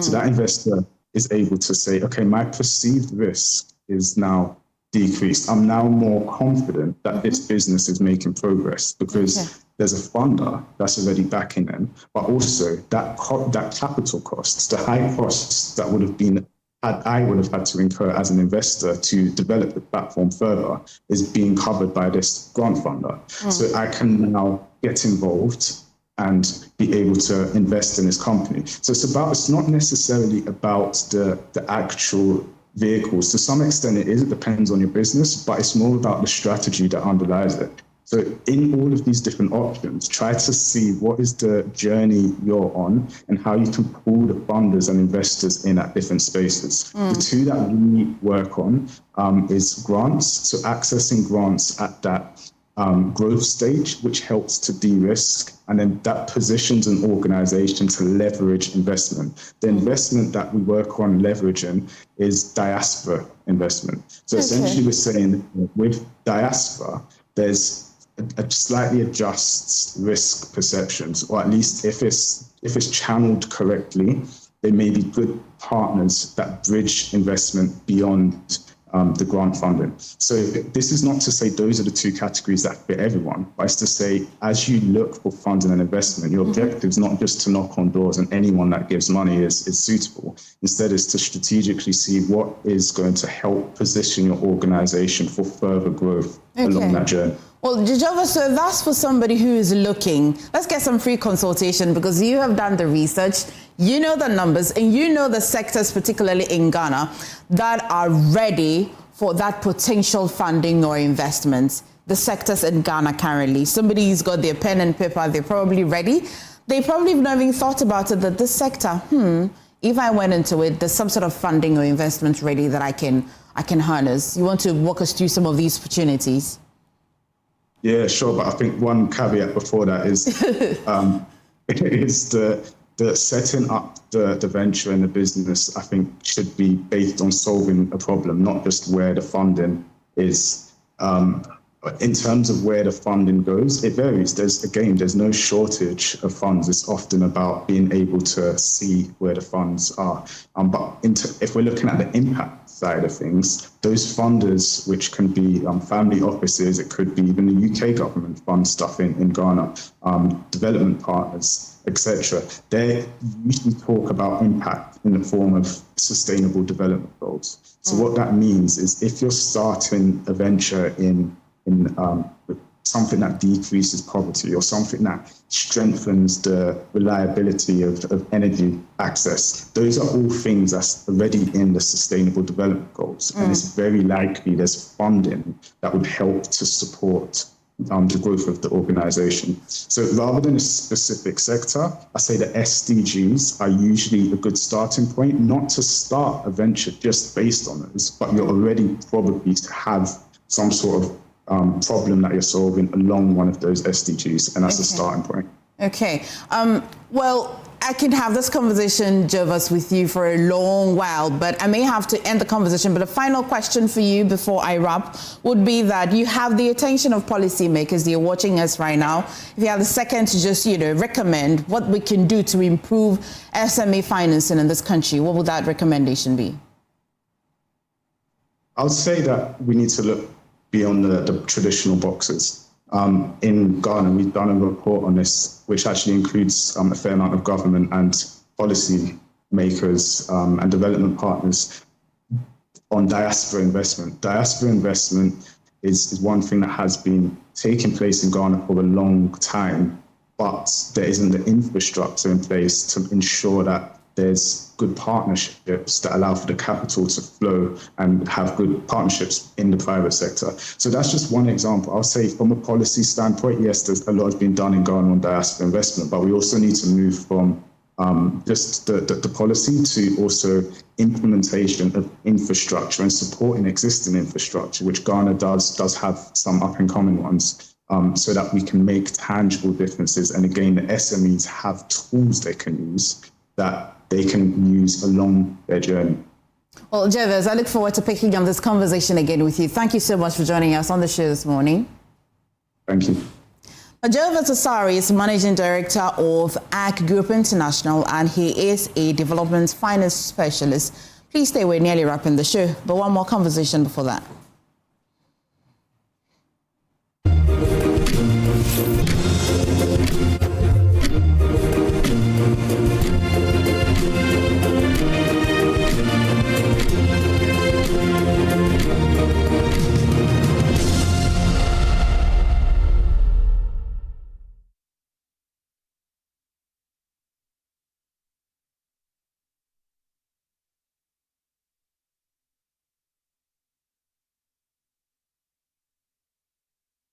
Welcome to Sulas Enterprise, the shop that deals in industrial machinery such as generators, rice millers, water pumps, compressors, and mowers. From the smallest to the largest capacity, at Sulas Enterprise, we give you nothing but the best from the best brands such as Honda and Perkins. When it comes to our generators, we also sell mowers coming from brands like Honda, Briggs and Straton, and Oleuma. And when it comes to our water pumps, we offer you brands like Lily, and Pedrolo water pumps. We also sell rice millers for all capacities. We are located at Spintex Kakalika Plaza. Also find our various locations as displayed on screen, or call us on the following number: 0243-839-463 or 0554-154-416 or 0240-541-493. Sulas Enterprise, where quality meets affordability.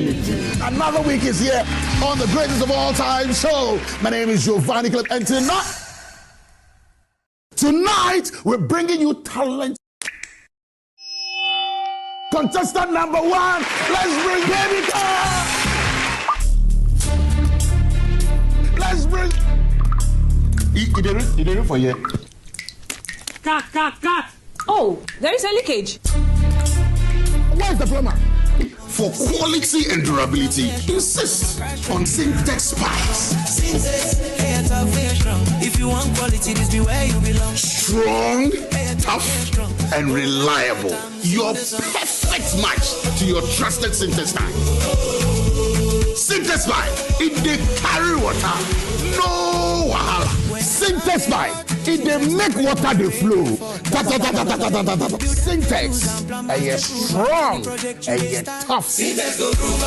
Now let me tell you why you should choose Safari Valley as your conference destination. The new conference building combines modern amenities with the tranquility of nature, providing the perfect backdrop for your next seminar and corporate retreat. The only conference destination with so many activities. You don't have to travel to visit your tennis club, the gym, or the stables. They have it all. Enjoy this rooftop viewing deck, basking in the sunlight with the sight of wild animals roaming freely in their natural habitat. At my break, I'm able to practice my putting. It's a unique experience that sparks creativity and rejuvenates the mind. Visit Safari Valley Eco Resort in Ghana, bringing you closer to nature.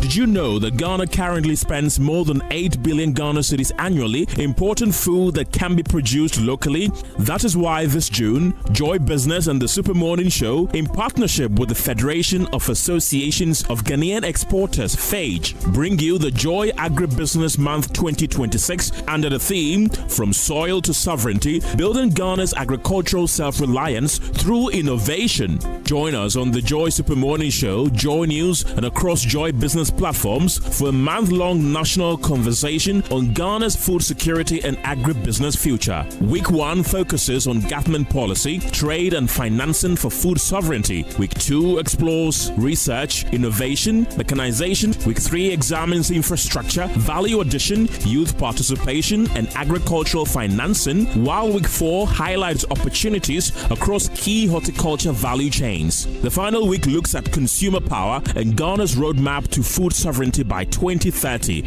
Stay tuned to Joy FM and Joy News.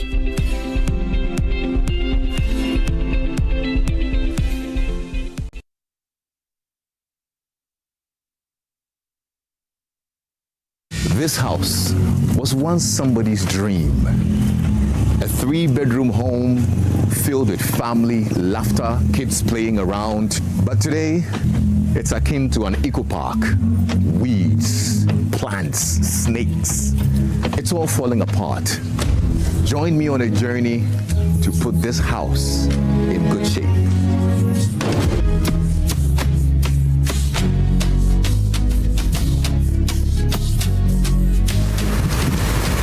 We need to bring this house back to life.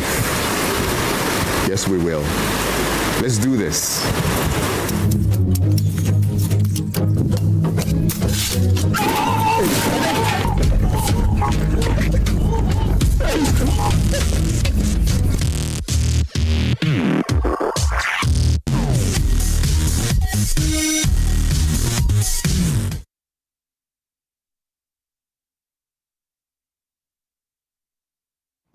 So they're coming soon, no? It is right here. It's almost here. Let's talk about the Build project, and we have Lexus Build. I've always been meaning to ask you. So the Lexus Build, is that a government name or is your? That's my Joy News name. It's good to have you in studio. Good to see you. So why are you running in that promo, though? You'd only have to find out on the show. But come on, are you not afraid of snakes too? Rubber snake run. There you go. Tell me about the Build project. Tell me about the Build project. The Build project is an exciting new reality show. We are called a reality show because we want people to see exactly what goes on in building and construction. And not just see, but learn as well, because we realize that not many, platforms offer the opportunity for companies to actually, or professionals to educate on every part of the building process, from roofing. When we talk about roofing, there are different kinds of roof, different materials for the roof. Does the color of the roof even matter? When you talk about tiles, there are tiles for interior, tiles for outdoor as well, tiles for the walls, tiles for the floor, there's paint for interior, paint for exterior. There are different aspects of the whole building. Exactly. I mean, doors, windows, heat and temperature regulation in your home. How do you do that? What are the materials? Where do you find the materials to do all these? Which professionals do you engage to even get it done? So we decided to create a platform that brings all these professionals together in a real life building setting. So we take that building from the state that it's in and actually renovate it all till it becomes a livable home. Okay. And not just a home, and we're not talking just bricks and mortar. We're talking about a connected home as well, connectivity. Because now people are working from home, we're doing streaming, we have intelligent homes where you actually enter the house and the lights are coming on. You can snap your finger or punch something on your phone and your curtains or your blinds are going off. We want to actually create a connected home, and we want people to see the process, how it's done, the companies that actually matter when it comes to these processes. And I'm sure by the end of the season, everybody would love to see the house from that state to a very beautiful, fully furnished, functional home. I definitely would love to see. That's really what the Build project seeks to do. Okay, so tell me, it focuses only on a building that needs renovation, or there's sometimes you'd have to build from scratch? Well, for this season, we have a building that's in this state. Okay. Next season, it could be that we're building from scratch. Okay. It could be that we're continuing, from a certain point. It might change. Okay. It might be the same. But for this season, it's a building that has been abandoned for more than 10 years. So a lot of decay has happened from the roof to the ceilings, the windows, doors, all peeled off, tiles are gone. And we want to actually do every part of the house and educate people whilst doing it. So we're showing you the process. We're going to the companies for them to educate us on the different aspects of it. If it's tiles, what's the difference between ceramic and porcelain? You know, I only know that for the teeth if you need to get veneers. Well, there you go. So there are all these different things that we need to know about. So to be informed when we decide to build our house or look for the companies to help us do it in a professional way. So basically, that's what we're focusing on. Did you have an adrenaline rush filming this? Look, every part of it is a rush, you know, because it's a whole different concept. I mean, it's something I've never done before. I mean, and it's really with even the volume of work that building and construction is totally not easy. We've built before, but especially when you have to tell a story with it and put it on TV. You know, so the production aspect, bringing all the moving parts together. Look, it's a whole exciting feeling. I mean, it's really exciting and it's pretty loaded as well. We have seen you run so much in that promo. When are we seeing the story behind that running? When is the premiere? Okay, so the show premieres this weekend. Okay. Here on Joy News at 7:30 p.m. on Saturday. Ooh. So Saturday, you get to witness the beginning of the story where we set the tone. We actually show you the house, explore it with our projects manager, and give you an idea of exactly what we want to do.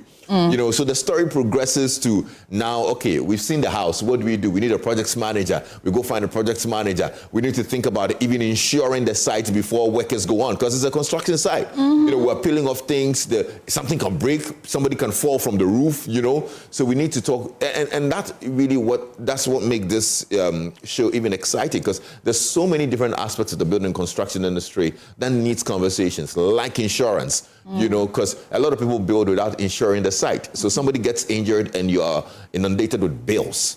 Yeah. But an insurance company can say, okay, we're going to insure your site. If somebody gets injured, if there's an accident, whatever it is, if your materials are stolen, they take care of it. You know, so all these moving parts are coming into the conversation. There's financing, there's structural engineering, there are all these service professionals that you need. So all these come into play. The conversations happen whilst the work on the building also happens alongside. For an executive producer and as well the person you hosting it, an executive producing this content, what's that real life lesson that you didn't know until you started this project? I think for me it's really the amount of knowledge that was hidden from people like us. You know, because we would ordinarily contract people to do this work for us, and they'll just probably tell us all that we need to know. But I think that for the average person, you need to be informed, at least have the basic knowledge about every aspect of building if you're going to build yourself. You know, even if you're going to buy the house, you need to know, okay, what kind of material did they use for the roof? Yeah. It tells you whether in 10 years you have to change the roof or it's going to get discolored. You know, so for me, it's really the wealth of knowledge that I personally even didn't know before we started this project. We went to the tiles company and we did a test to see what quality tile is and what inferior quality tile is. And it was just a very simple water absorption test. And you could tell that, okay, this tile is not baked properly. This one is a better one. So if I'm going to a tile shop now, I know what to look out for, you know? And that's, for me, is what I've learned from it. And every day, like I said, every episode, I get to learn something new. Okay. And that's actually what we want the viewers and our audiences to take home from this show. So 7:30 Saturday on Joy News, and then... And on Joy Prime as well at 5 p.m. This Saturday. Yeah, watch it here, watch it here, watch it here, yes, okay? Yes. Let's have it. We're excited about this project. So the one that you are running into air when? Is it the one that will air on Saturday? Is it that particular that one? That's actually... So we'll know what was chasing you. You get to see. Alexis, thank you so much for this project. Let me just say thank you to our partners who have been, you know, because of the nature of the project, we have a lot of partners coming together, you know, to make this happen. We're so grateful to MTN Home, who are our title sponsors. And MTN Home says, look, we don't even want you to just do a home. We want you to do an intelligent home. So a home that is connected with proper MTN fiber, fast quality internet from MTN Home. They are our title sponsors. Our services partner is Ayuda, and Ayuda is going to provide all the service professionals, the carpenters, you know, the tilers, the masons, you know, you can get all of them on the Ayuda platform. Vanguard Assurance, our insurance partner. Casa Royale is our tiles partner. Raincoat Roofing will take care of the roof. Fomia is cladding the building. Blue Rose Estates. BCK Paints, our paints partners. San Cablo Electricals. We have the Builders Market as well, fixing our bathrooms. Doormaster, our doors, and Cool Breeze will be taking care of our windows. They've got some very innovative, modern solutions when it comes to windows, and we'll be showing that on the Build project this season. Whatever you do, don't miss the Build project right here on Joy News, 7:30 Saturday. And don't miss it on Joy Prime as well, 5 p.m. Lex, you're amazing. Thank you. Let's have it. We'd enjoy it. Yes, Thank you for coming into the studio as well. In wrapping the show, I'd like to say happy birthday to Paul Minta. He's a sound engineer here at the Multimedia Limited here. Happy birthday, Paul. Sound engineer. Well, that's how we wrap the show. My name is Emefa, Akosua-Addo, and I did this with Yahanta Pele. Please stay for Joy News Desk.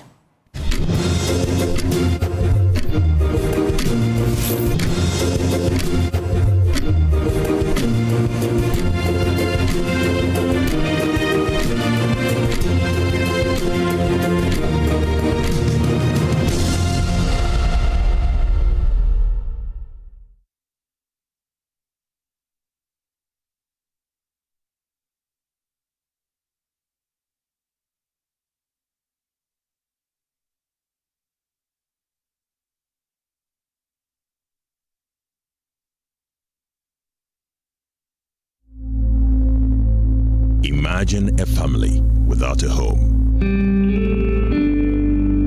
Imagine a song without a voice. Imagine a church without prayers.